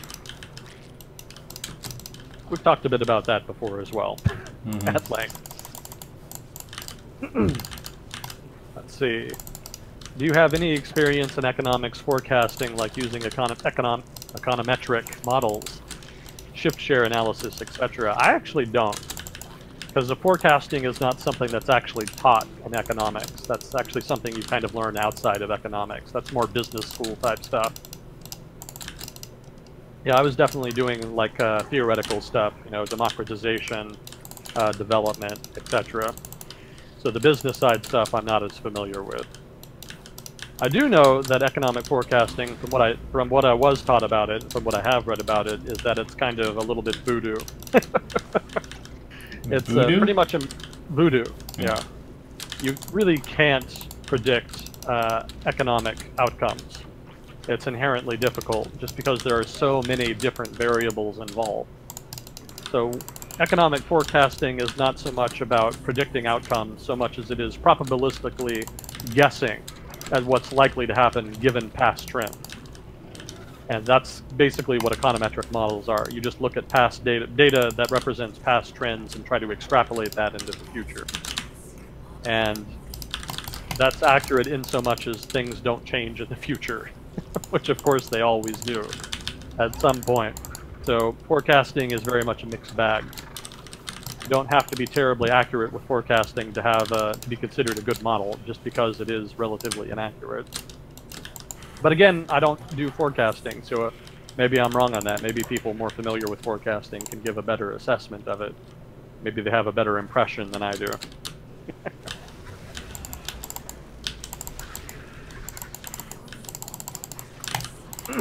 Let's see, do you watch Twitch when you're not doing this segment as well? I actually don't, because I can't walk and chew bubblegum at the same time. I try to focus on the questions and giving as good an answer as I can.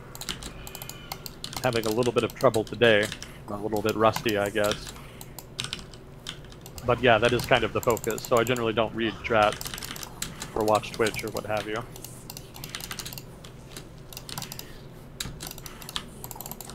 I think we may be asking if you ever watch it for entertainment, not like during the show.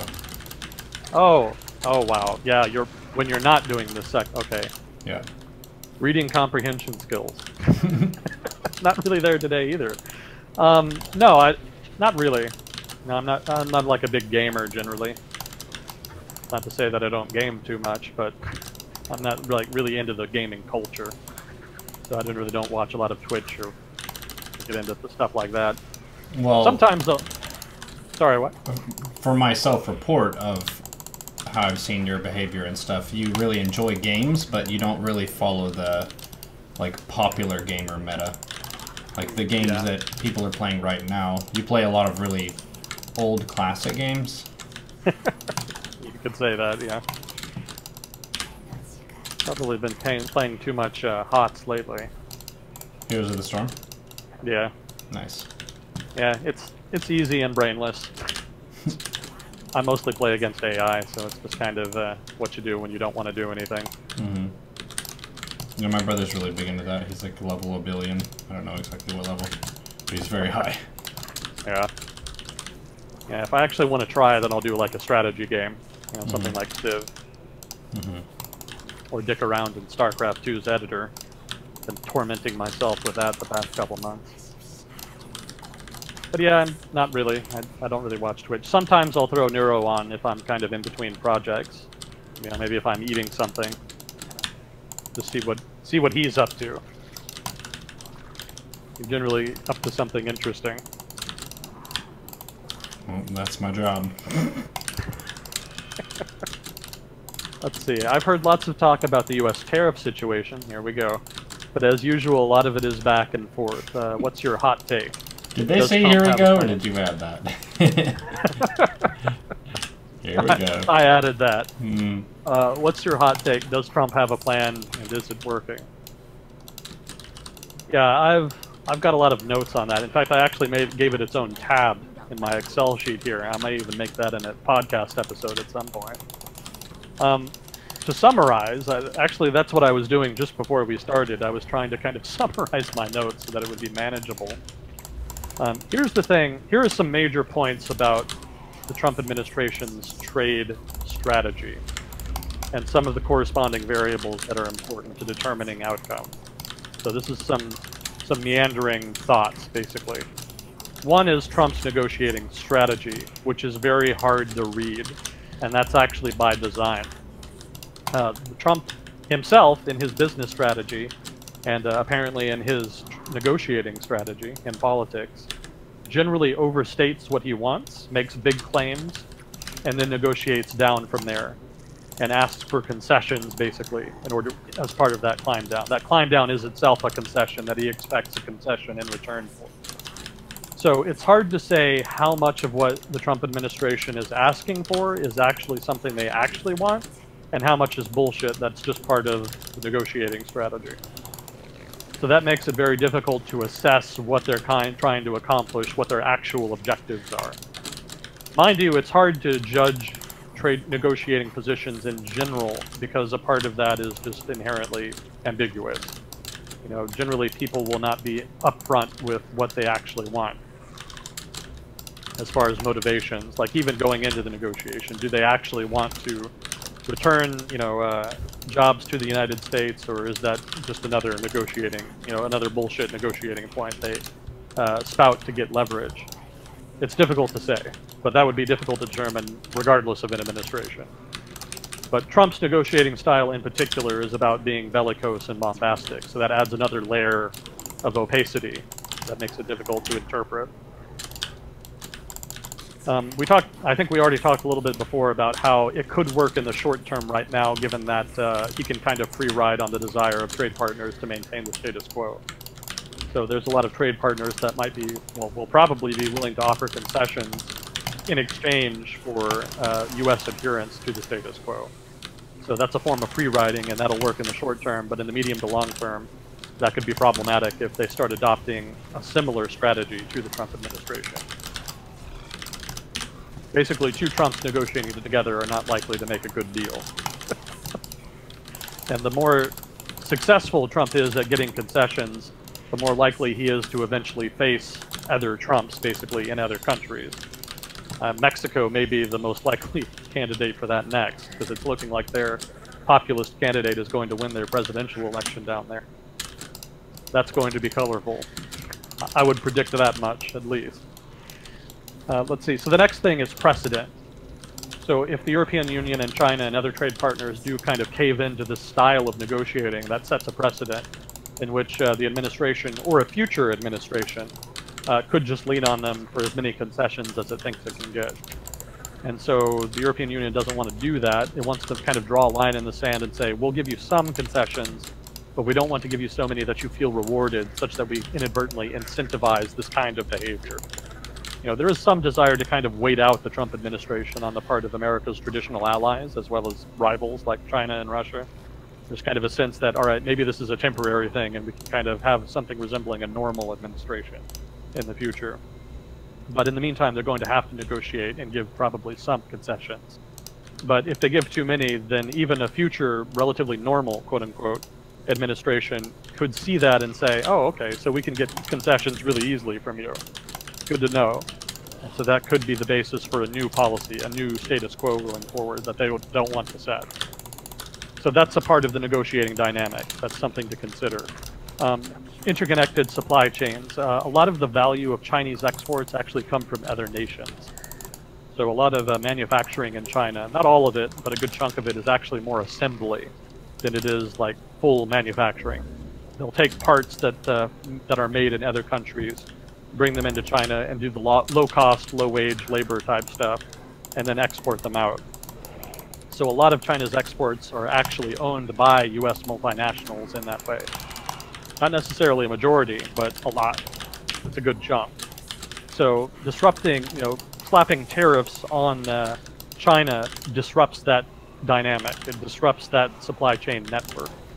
And logistically speaking, it's just a big clusterfuck, because it just throws a big monkey wrench into that sort of intricate set of linkages.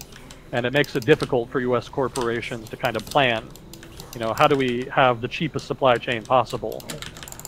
Well, in general, you try to negotiate with partners in different countries based on who's the cheapest. But if you have random tariffs being thrown in, now you've got to recalculate not just one relationship, not just the relationship with that one producer in China.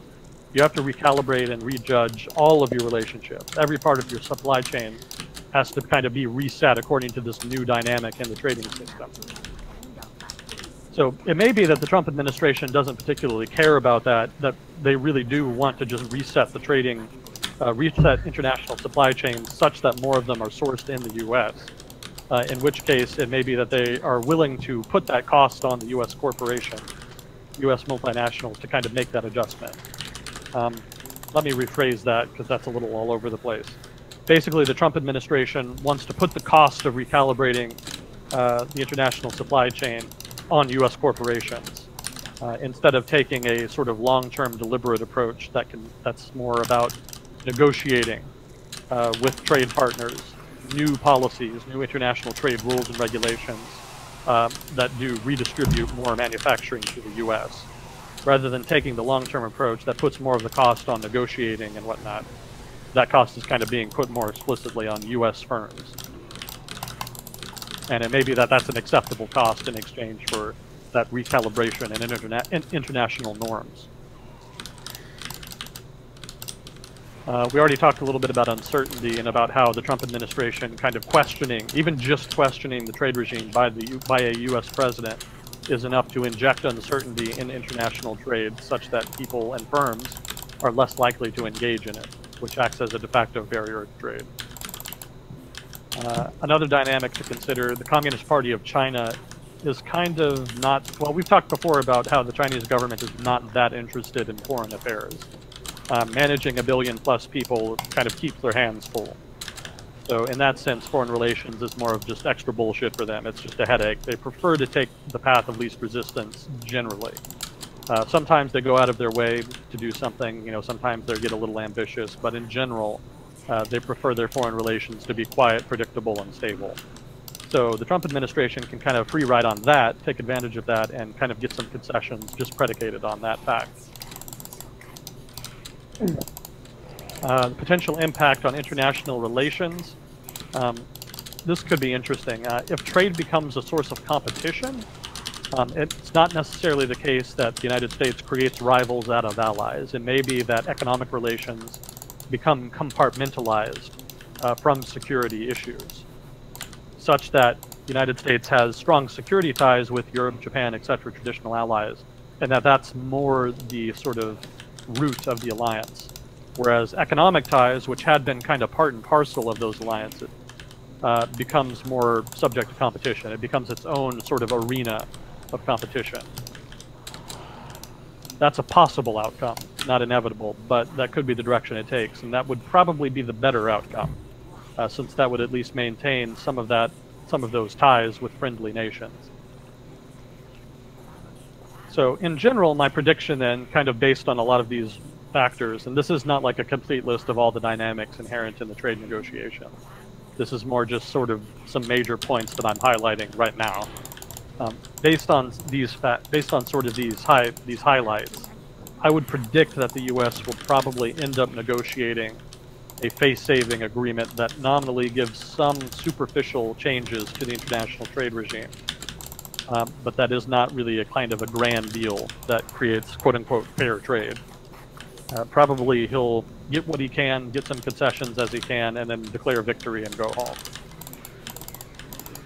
Based on trade negotiations up to this point, like the renegotiated free trade agreement with South Korea, given the balance of power between negotiators, basically, the EU, China, the US, etc., that's kind of where I suspect it's going to go. Again, that's just a prediction. That's not a judgment about whether that's the best way or the worst way, or, and I recognize that's not, it's probably not even what will happen, given that there's such a range of possibilities, but just for sake of conversation, basically, that's where I suspect it's going to go.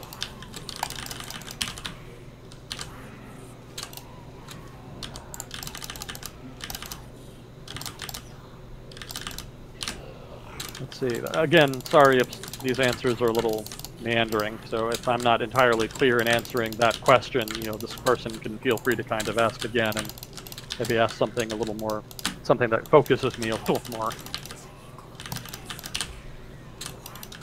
Let's see, have we seen the repercussions of the UK leaving the EU, and if so, what have they been? I mean, short answer, no. I mean, you're not going to really see the repercussions of the UK leaving the EU until it actually leaves. So, the fallout thus far has been relatively minor. There was a lot of predictions that even before the UK left the EU, that there would, the sky would fall and the economy would collapse and all this sort of thing. But, really businesses were kind of more patient than that. They kind of wanted to see what a deal would look like. What were the terms of the UK leaving the EU actually going to be? And then based on that, they would judge whether or not to pull out of the UK, to kind of pull back some of their operations, etc. And that's still kind of the case. They're getting a bit antsy. The UK business community does not like how long it's taken to kind of reach any kind of agreement. And, even now they don't have an actual agreement. They just have some outlined points that are kind of what it'll roughly look like, basically. But nobody really knows for sure. what the final agreement will look like, and that creates a lot of uncertainty. And kind of like what I was saying before, uncertainty is itself a problem for businesses. That affects how they plan their business operation. So we won't really know until the final agreement is done and the UK really leaves. The final agreement will really determine what that'll look like. Now, there could be a monkey wrench. It could be that it takes too long to reach a final agreement, and then UK businesses start acting accordingly. They respond to that. So that could create some negative fallout. And it could be that circumstances arise such that the Parliament of the UK shoots down a final deal that is negotiated by Theresa May, Theresa May's government, and that basically just opens up Pandora's box, and nobody really knows what happens at that point. There's a lot of negotiations going on in London right now about what role Parliament should have in judging a final agreement, or what should happen if Theresa May is unable to reach a final agreement with the EU. And kind of a lot of that is coming down to whether or not Parliament should have a de facto veto, or whether it should be able to direct the government towards a given outcome. And that's still up in the air. That's kind of a running battle in Parliament right now. The government's kind of been winning it thus far. But it may be that circumstances are that a final deal, Parliament is able to shoot down a final deal, and then there could be real significant negative consequences from that. Because right now, businesses have had a lot of time to kind of prepare for a negative shock. They just don't know how much of a negative shock to prepare for. They just want some warning. If a deal is, if a final agreement is made and then shot down and then everything is uncertain, that creates an instant one-day negative shock for businesses, and that's going to make them go into panic mode probably. And that would probably be very bad for the economy. Probably not catastrophic, but it would be negative. It would not be helpful. I doubt that the UK is going to see its economy significantly curtailed if it has what would be called a hard Brexit. It probably won't hurt too much. There will be a lot of dislocation, ironically. Ironic because part of the reason that there was opposition to the UK being in the EU was because of the dislocation caused by having free trade, free movement of labor. So it's ironic then by kind of leaving with a hard Brexit, they would be basically just reintroducing dislocation. That's the trouble with free trade agreements. Whether you enter them or pull out of them, you're having basically the same effect. You're just making things uncertain for the population and dislocating a lot of economic actors. Not a judgment on Brexit. You can support it or oppose it as you like. Just saying that's an effect of having negotiations like this.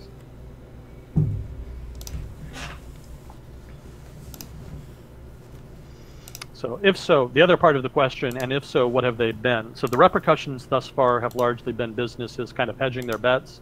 They're holding back on investments that they were planning on making, and contingency planning. A lot of firms, especially financial firms, are kind of trying to find alternative arrangements outside of the UK that they might have to move to, if indeed a final deal is such that they would not want to operate as much, if at all, in the UK.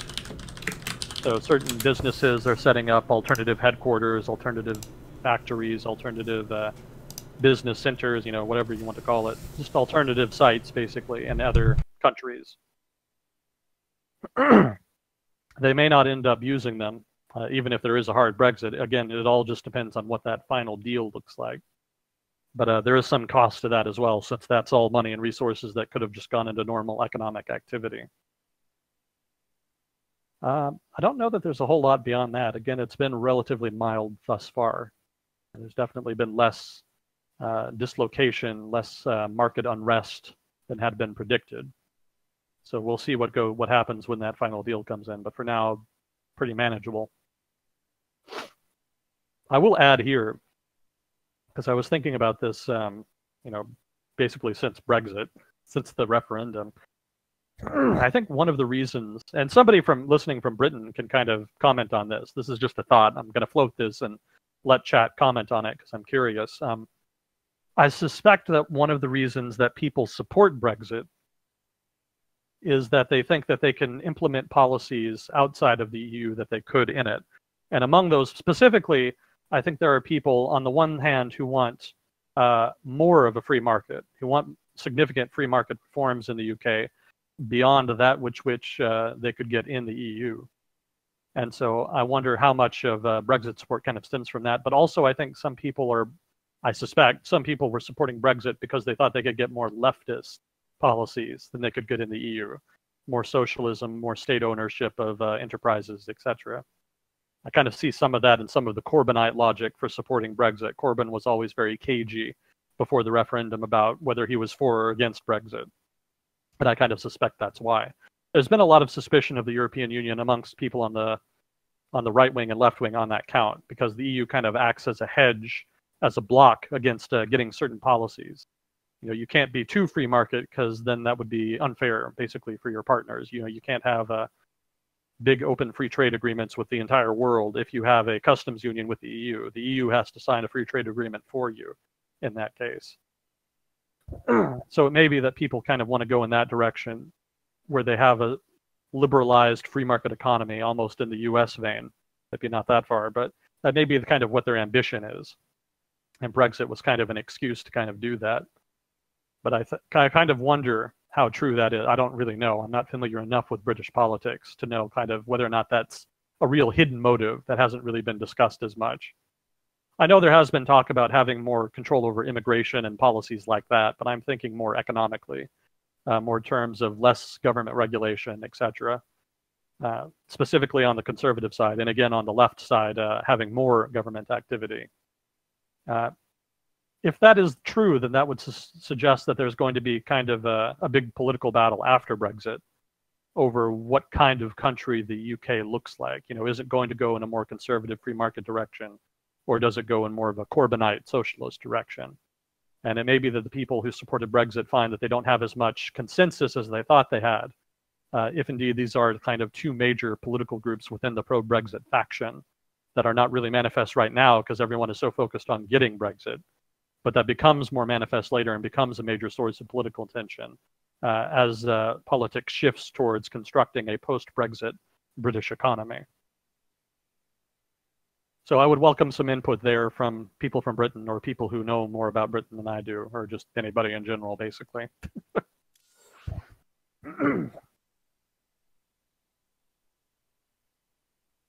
Let's see, what are your thoughts on the UN report showing 40 million people in the US living in poverty, with 40% of people having less than $400? Maybe your thoughts on economic inequality in general. I don't think I saw that report. It sounds familiar, but I don't quite recall it off the top of my head. It sounds right. It wouldn't surprise me. I think a huge chunk of the US population does not have enough money to deal with an emergency of one sort or another. So that does sound about accurate. So that's kind of the nature of the beast, basically. Given the economic system, the maybe not economic system, maybe that's not quite the right word, but given the way the economy is managed here in the US, let's put it like that, that's kind of not quite inevitable, but kind of comes with the territory. Having a open, free market, liberal economy like that, like the US does, lends itself to inequitable outcomes, to inequality, basically. And there are pros and cons to that. And right now, there are enough people who think the pros outweigh the cons to kind of make the system sustainable politically. Whether or not that's true long term will probably depend. I would also add here that some of that is being made worse by, not to sound like a broken record, but by structural changes in the economy. Because so much of the economy is now focused more on skilled labor, on tech, on high-tech manufacturing, automation, things like that. The unskilled blue-collar labor force does not have as many opportunities, and that's putting a lot of pressure on them. I think eventually that'll even out. I think eventually there will be a new equilibrium in which they're kind of on more stable footing. But right now we're sort of right in the middle of a transition. This is relatively new. This is like past couple decades type of stuff. And automation is going to bring a whole bunch of really big, broad changes. Yeah. So some of that dislocation and poverty and inequality that the U.S. is experiencing right now stems from that transition, and not just from having like a big laissez-faire free market economy. But the two forces together, a laissez-faire economy plus major economic restructuring stemming from technology, automation, what have you, All of that really lends itself to a lot of dislocation of this bane. So in the US, we're getting a lot of it, more of it probably than peer nations. I mean, the effect is similar. The effect of that appears in other countries, in peer nations. It just manifests differently. Like in places like Western Europe, well, in Western Europe, let's just say that, you know, there's probably not as much homelessness, and there probably is a stronger social safety net, but there's a lot of stress on that social safety net. Because of these structural economic changes, a lot of communities are getting, you know, pounded, blue-collar workers are getting hit, and so that social safety net is getting tapped more than it was before. So that's creating financial pressures, that's creating a lot of political discontent by people who are having some of their benefits cut because state finances are straining under that burden. And so that's creating fodder for populist politics, basically, which you see in politicians in Europe like Marine Le Pen, like Geert Wilders in the Netherlands, you know, with the AfD in Germany, Podemos in Spain, you know, with the populist parties, Five Star in Italy, etc. You can go on and on. Those are just the ones I'm thinking of off the top of my head. I'm sure every country has them. So they're subject to the same forces, the same economic and political forces. They just manifest differently because they have a different socio-economic system.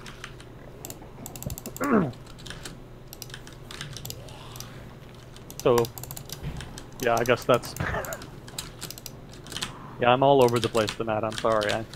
I'll try to be better next time. But right now, this is kind of what I'm thinking off the top of my head. That's kind of the best I can do. You've been getting almost universally positive feedback so far. Okay, good. So if you've noticed you're messing up, then good, you're faking it well. Yeah, those are my thoughts on the UN report and some thoughts on economic inequality generally. I guess to kind of add some general thoughts on economic inequality, it's not inherently a bad thing. You know, some of those more familiar with this line of argumentation are probably familiar with this argument, but the idea is that you can have a society that's has a lot of inequality and growing inequality where everybody is still growing in prosperity. Basically where the lower end of the spectrum, where the working class basically can still have growing income, even in a society that has growing inequality, because the overall pie is growing in size. That might sound weird to some people. It might not. When I say pie, I mean distribution of income.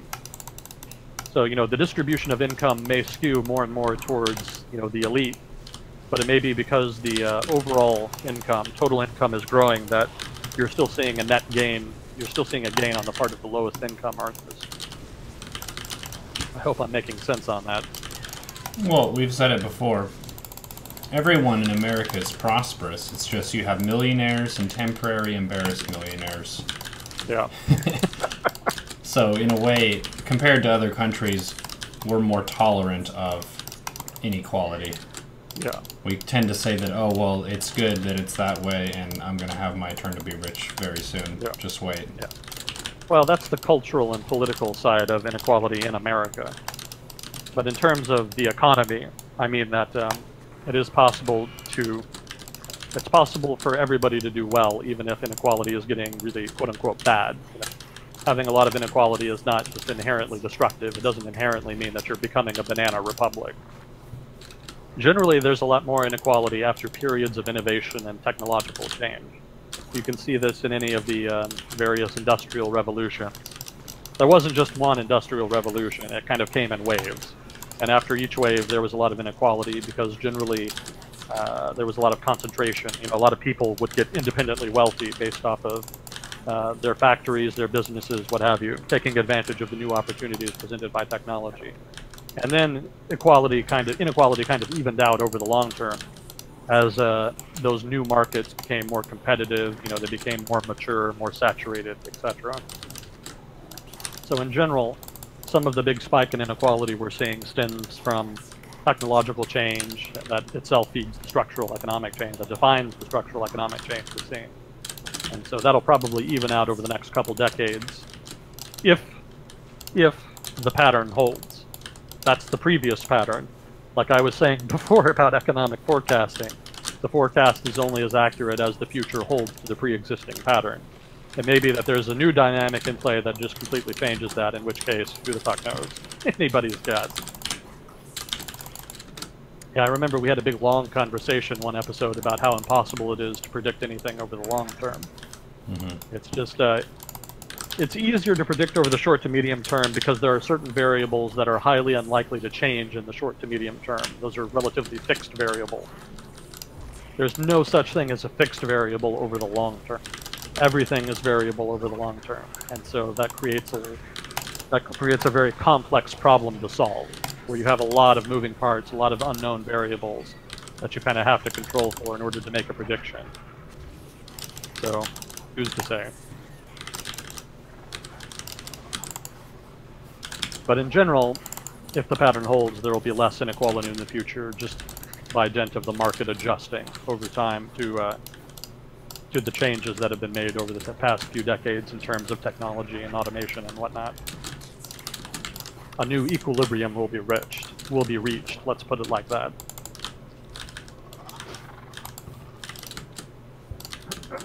Let's see. What's your opinion on the North Korean and U.S. talks? What do you make of the exchange, and how do you feel it will affect both sides, if at all? I wouldn't really change. I wouldn't really change what I said earlier about it. You know, I don't. Maybe something will come of it, maybe not. You know, the trouble with personalized politics is that one of the problems with personalized politics is that as an outsider, if you're not one of the persons in the negotiation, if you're not Kim Jong-un or Donald Trump, you really don't know how to judge it. Because, you know, whether or not the agreement is adhered to, or if there even is an agreement or whatnot, you know, assuming there is an agreement, whether or not that agreement is adhered to, kind of really depends on Trump and Kim Jong-un's relationship. And I don't know their relationship. You know, I'm an outsider. So that makes it inherently hard to judge the talks, the summit. You know, maybe the relationship is good and they really do have a commitment to kind of see denuclearization and a commitment to make corresponding concessions that would be necessary to kind of make it happen. On the other hand, maybe it's all just total bullshit. Well, and even then, if you're asking how good it is, how do you even measure that in Dennis Rodman's?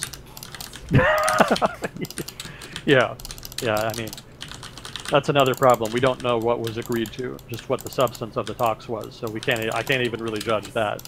You know, it was a closed-door session, so make of it what you will. Nominally, there was an oral commitment to denuclearization, and supposedly concessions were offered in terms of the United States pulling out of the peninsula and ending war games, which shocked me, shocked a lot of people.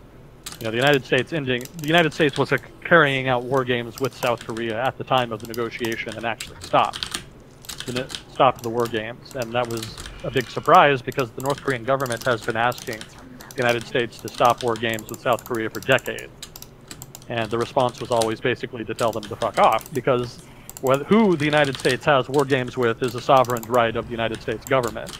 Furthermore, the war games have always been defensive, nominally. That's the U.S. perspective, in the sense that they were sort of helping South Korea prepare for possible North Korean hostilities.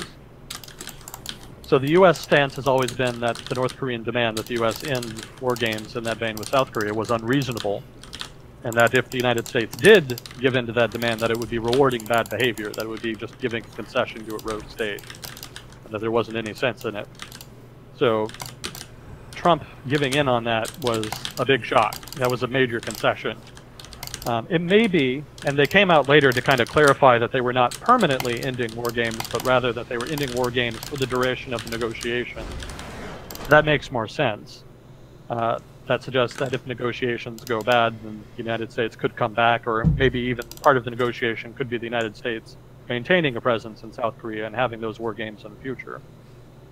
But that certainly signaled a willingness on the part of Trump and the U.S. administration to give concessions. And it may be that that was the only way to kind of show good faith. And maybe that was the only way to kind of show the North Korean government that the U.S. was really serious about the negotiation, serious about making concessions, and that the North Koreans should reciprocate. So it could be that that personalized style politics was just the only way to get the North Koreans to talk and give concessions and agree to anything. Again, unclear whether or not it'll actually go anywhere, but he does have something to show for it at this point. Time will tell whether it's of substance.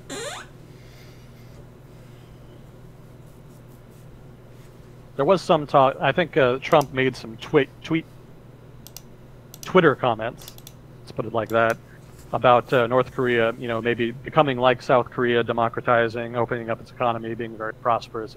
Well, not democratizing. He specifically did not mention that, but becoming prosperous like South Korea, that was mentioned. I doubt that would happen. I don't think North Korea is going to open up in response to any denuclearization deal. That's probably going to focus very narrowly on security considerations. There's damn sure not going to be unification. South Korea and North Korea are not going to unify for a long time. Even in the best case scenario where North Korea gives up all its nukes and the United States pulls out of the peninsula and everybody is happy and all that jazz, South Korea would still be very reluctant to do it. For one, because it doesn't trust North Korean politicians, the political class there, the government. It would not trust them with the kind of shared political power that a unification would entail. And more to the point, it would be enormously expensive. I mean, even just looking at East Germany and the German experience with trying to reintegrate East Germany into Germany, that cost a lot of money. I mean, it's still costing a lot of money. There's still a lot of money being paid out to try to deal with that. And the South Korean government and South Korean voters are probably going to be pretty reluctant to do that. So if there is a trend towards unification, if there is a push for unification as a result of these talks, it's going to be a long-term affair. It's going to involve a lot of, what would you call them? Not milestones, but well, there's going to be a lot of requirements. There's going to be a lot of things that South Korea will require of North Korea before, and a lot of conditions. There we go. There's going to be a lot of conditions North Korea will have to meet, and probably they won't be able to meet them for a long period of time. They'll probably have to modernize their economy somewhat, so there's not so much of a disparity between them, and then there'll have to be a lot of political reforms that I doubt Kim Jong-un is going to want to make. When you said and all that jazz, I immediately thought, come on, dude. And all that K-pop. Think about where we're talking about. Fair point. Fair point. I should have been more culturally sensitive. The K-pop is just all the rage in the StarCraft community, so... Doesn't surprise me. Try to plug it wherever we can. I'm not a huge fan of the genre, but I know that tons of people are. I don't hate it either. It's just... it's a part of being a StarCraft person. See, I'm not much of a music person, so I don't really much care about that, but I do find it interesting as in terms of the policy correspondent to it. Because the South Korean government really went out of its way to develop an entertainment industry in South Korea. That was not an accident. It didn't just happen. The North Korean government went out of its way to try to incentivize companies and firms to invest in entertainment industries like television programs, like music, etc. Because it wanted to build up a soft power, basically. It wanted to build up its ability to project its culture and control its image overseas and what have you. And to develop a services industry, to try to develop something besides manufacturing that the economy could help drive the economy. So in that sense, it was to diversify the economy. And it's been pretty successful, surprisingly so. Generally, governments that try to do that fail miserably. So it's interesting and impressive that they pulled it off. I think part of the reason is that their model is very top-down, very hierarchical. The studio system in South Korea right now is kind of similar to the studio system in the US circa the 1920s and 30s, which was very paternalistic and hierarchical and very controlling, and very almost industrial in a way. So that kind of lends itself more to top-down planning, which is more the approach the South Korean government took in trying to encourage it. And I think that kind of lended itself a little more to success. Probably didn't hurt that there was a large market for it, an untapped market for it. I didn't even know that I wanted this, but I wanted it. Well, there's a lot of countries around the world, cultures and whatnot, that for which that's a good fit, basically. Not just K-pop, but Korean dramas, Korean television dramas. There are countries around the world that might be a little bit reluctant to embrace, like, Western stuff, Western television programs, Western music, but that are more comfortable with something from Korea. Korea has no real history with a lot of the region, with like the Middle East, with Latin America, etc. And they've also targeted markets where there's not a lot of competition. A lot of low-income markets that, you know, Western soap operas or Western music kind of glosses over. They've kind of gone out of their way to kind of take that market share. So an innovative business strategy, in addition to government support, kind of pushed that success. Anyway, that's a wild-ass tangent. But it's a fun tangent. That's a long way to go from nuclear weapon. I don't know. I've seen some of those K-pop dance music video routines. Those are pretty bombastic. True. Fair point. Fair point. Let's see. From my understanding of Prohibition in America, it seemed like an entire industry was outlawed overnight. Is this true? And does such a move have a historical precedent? Pretty much. I'm trying to remember. There was some technicality as part of the law. Struggling to remember. I don't know if it was actually illegal to produce alcohol, or to produce alcoholic beverages, rather. I think it might have been that it was made illegal to distribute it. I think technically that was more what the issue. I don't really remember. Let me cut myself off at the pass there. Just say I don't really remember. But basically, yes, an entire industry was de facto outlawed overnight. You couldn't, you know, a lot of producers just had to basically transition to something else. Had to either transition their factories to producing something else or shut down. And I guess it is kind of an interesting question how you do that legally in the United States, because that is pretty overbearing. That was at a period of American history when laissez-faire economics was kind of at its apex. So it is a bit surprising that they were able to kind of do something so intrusive into the economy.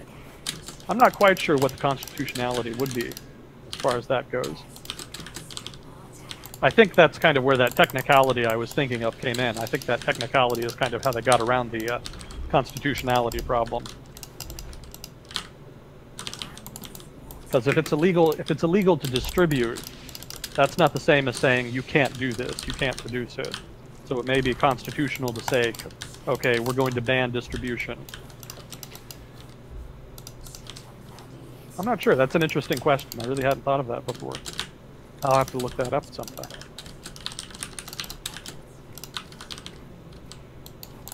It damn sure wasn't popular.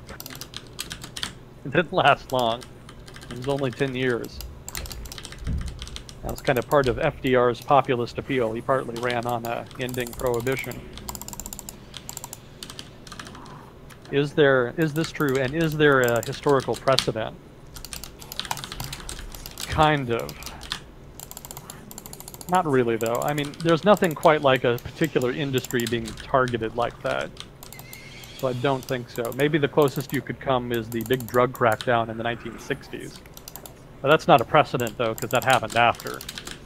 Precedent would require would be something that happened before. I don't know. The closest you could come, I would think, would be the cutoff of foreign trade under the Jefferson administration. Because when Thomas Jefferson was president, during the Napoleonic Wars, there was a lot of tension with France and Britain over American sailors being impressed into their respective navies.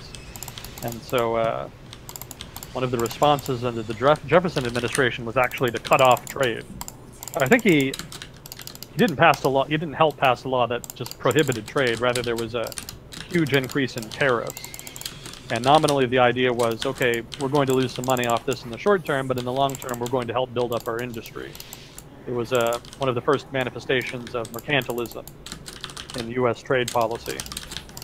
That was also hugely unpopular and controversial at that time, because the United States was very much a trading nation at that time. Most of the economy had to do with trade, so that was hugely disruptive and did a lot of damage to the economy and to his popularity, for that matter.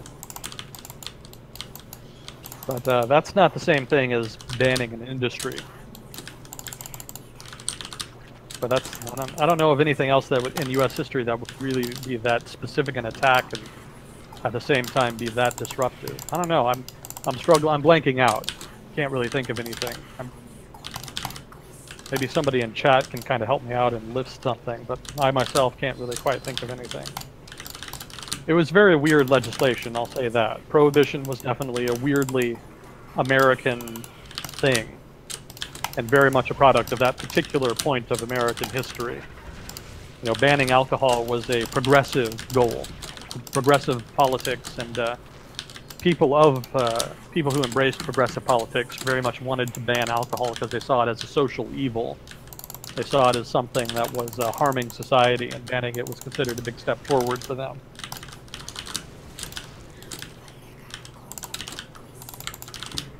Yeah, not a great answer to that question, I'm sorry.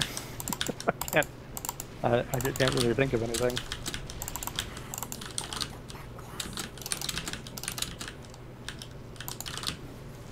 What are your thoughts on major corporations like AT&T, Time Warner merging? How does it not violate antitrust monopoly laws? How will the ensuing race for companies to merge in order to compete affect the marketplace? Okay, so I'll save the first question for last. How does it not violate antitrust monopoly laws? So antitrust and monopoly laws are more about companies within a given industry getting too much power. The AT&T Time Warner merger is actually a cross industry. It's what you would call a vertical merger. I think that's what it's called anyway. AT&T is more about telecommunications. It's more about distribution, whereas Time Warner is more about making content for distribution. So they're separate industries technically, and there's more leeway given to vertical mergers like that. There is historical precedent for stopping mergers like that, because one of the ways you build up monopolistic power is by controlling downstream industries.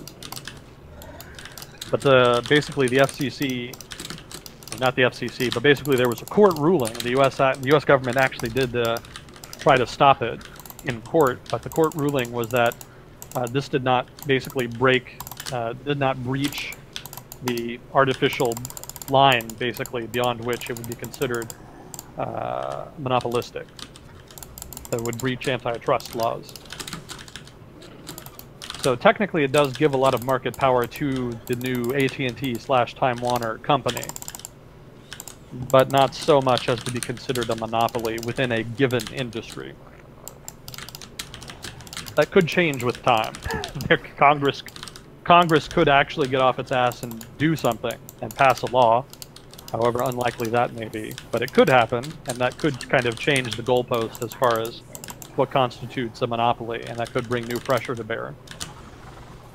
But for now, the courts have ruled that it's legal, that it does not breach antitrust legislation, and so in that sense, it is not illegal. You know, it's not, it doesn't give enough market power in order to kind of breach those rules. And how will the ensuing race for companies to merge in order to compete affect the marketplace? That's the million-dollar question, and this actually dovetails with the net neutrality thing. Because one of the reasons companies were pushing for net neutrality was so that they could, hypothetically, this is projecting a little bit, but probably one of the reasons they were pushing so hard for it was so that they could have the option of favoring content, hypothetically content that they produce. And, well, when I say companies, I mean ISPs, you know, your telecommunications companies. So now that they have their own content, not just the ability to distribute content, but their own content to distribute, they do have the option now, given the watering down, at least, of the net neutrality regime, of the favoring of that content in their, you know, ISP plans and their net plans of one sort or another. That's not necessarily the end of the world. It's not necessarily the case that the market is going to compartmentalize and that, you know, you're going to see an AT&T internet and then a, you know, Verizon internet, etc. But it could mean that it becomes more expensive to view different content from different providers. If you want to view content from a provider that is not also providing you internet. It might look something like cell phones, because we actually already have had this regime in place with the... What would you... God, I'm blanking out today. Basically, in the market for smartphones and cell phones, there has never been anything like net neutrality. Right? The net neutrality provisions were purely for ISPs. Right? So if you get onto your laptop or your desktop computer, that's more where your internet comes. That's where net neutrality provisions come in. But those never applied to connecting to the internet through your cell phone. I shouldn't say cell phone. They're called smartphones now. I'm showing my age. Whatever the hell you want to call them, your damn phones. You whippersnappers and your damn phones. Those never had net neutrality protections. And so probably what's going to happen is that the internet is going to resemble more and more the market for apps on smartphones. It's going to look more and more like that. And those are not too bad. There's enough competition there to kind of warrant, to make prices competitive and to prevent big abuses of net neutrality. To prevent content providers and to prevent service providers from disproportionately favoring content of one sort or another. People don't complain too much anyway. So it may be that there are big changes to the internet, but they probably won't be so much as to be dramatic. It may be that it's manageable, it's acceptable anyway. And again, all of this presumes that at some point the net neutrality provisions are not tightened again, which is probably going to be the case. There's invariably at some point in the far-flung future going to be a pro-net neutrality candidate who goes out of their way to either change the FCC such that it is more pro-net neutrality and changes that rule, or there's going to be a change in Congress where there's a lot of pro-net neutrality politicians in power that pass a law that is more specific in defining net neutrality and kind of hems the FCC in and basically forces them to enforce a more specific net neutrality provision. Really, Congress ought to do that now, but Congress has its head up its ass. That's kind of a defining trait of the current era of American politics. And when I say current era, I mean going back decades. Past 30, 40 years, Congress has been institutionally weakened relative to the executive branch. It's a long-term trend that's been in play. Anyway, that's a whole other conversation.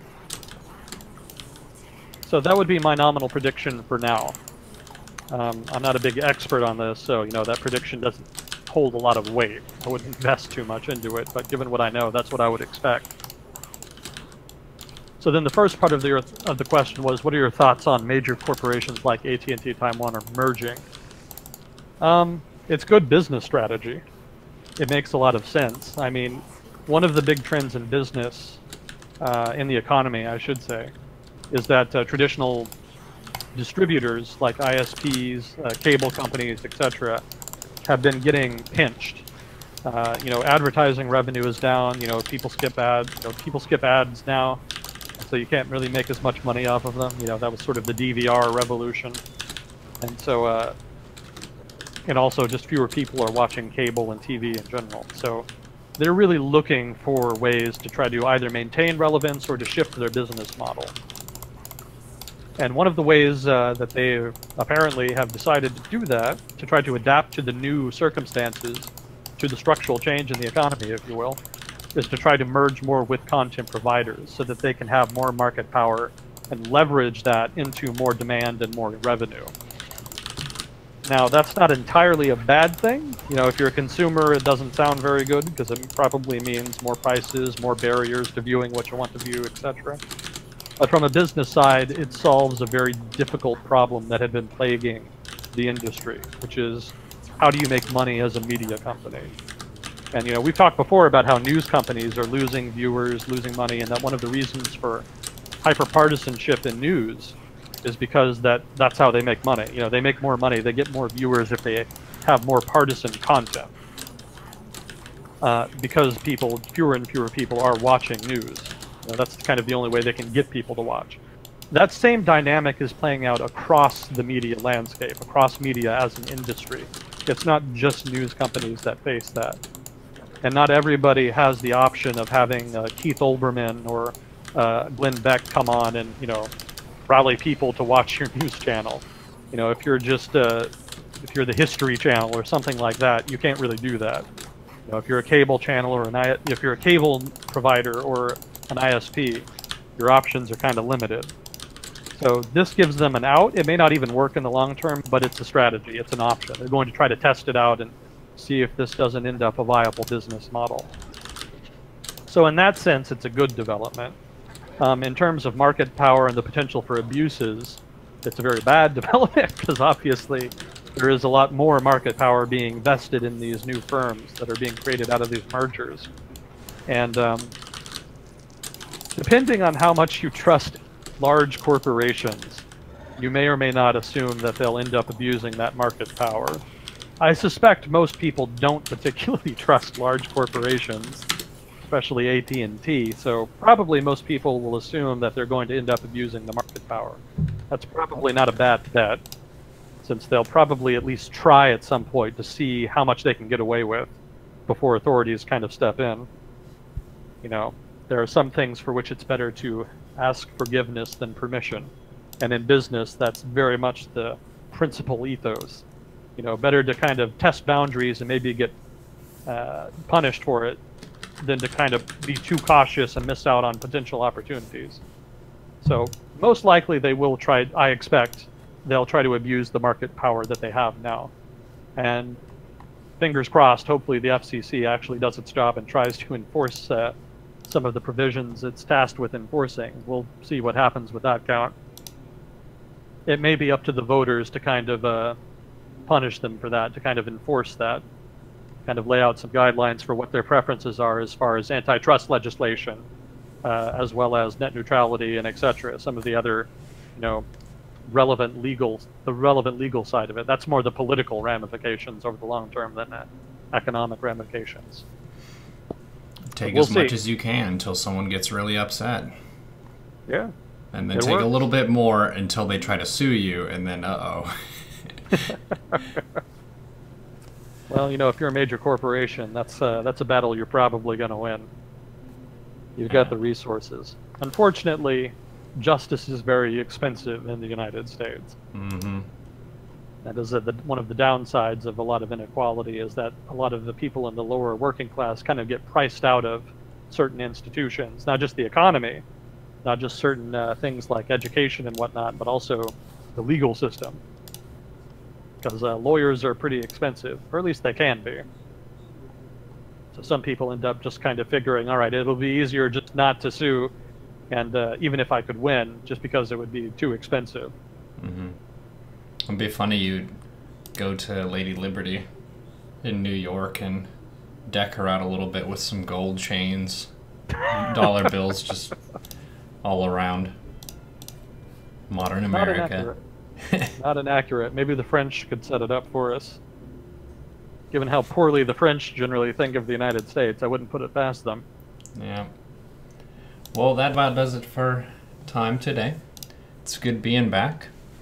I know it takes a bit to get back into the swing. I definitely feel that for the streaming side. When I first got back from holiday here, it's very overwhelming having the chat rolling and my opponents playing against me and the lights on me and all that kind of stuff. So no worries if you're blanking on some stuff. I had a good time.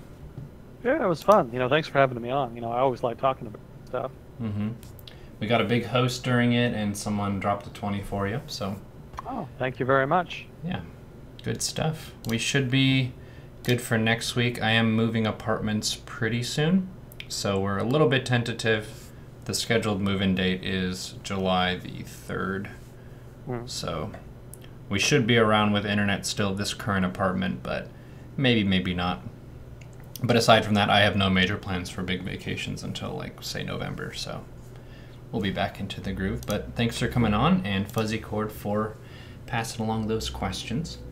Yep, thanks again. Sorry to the people. There were a couple questions left. Sorry if we didn't get to them. We'll try to get to them next time. And shout out to the guy from Morocco apparently watching. I don't think we've ever had I don't think I've ever seen Morocco on the list here.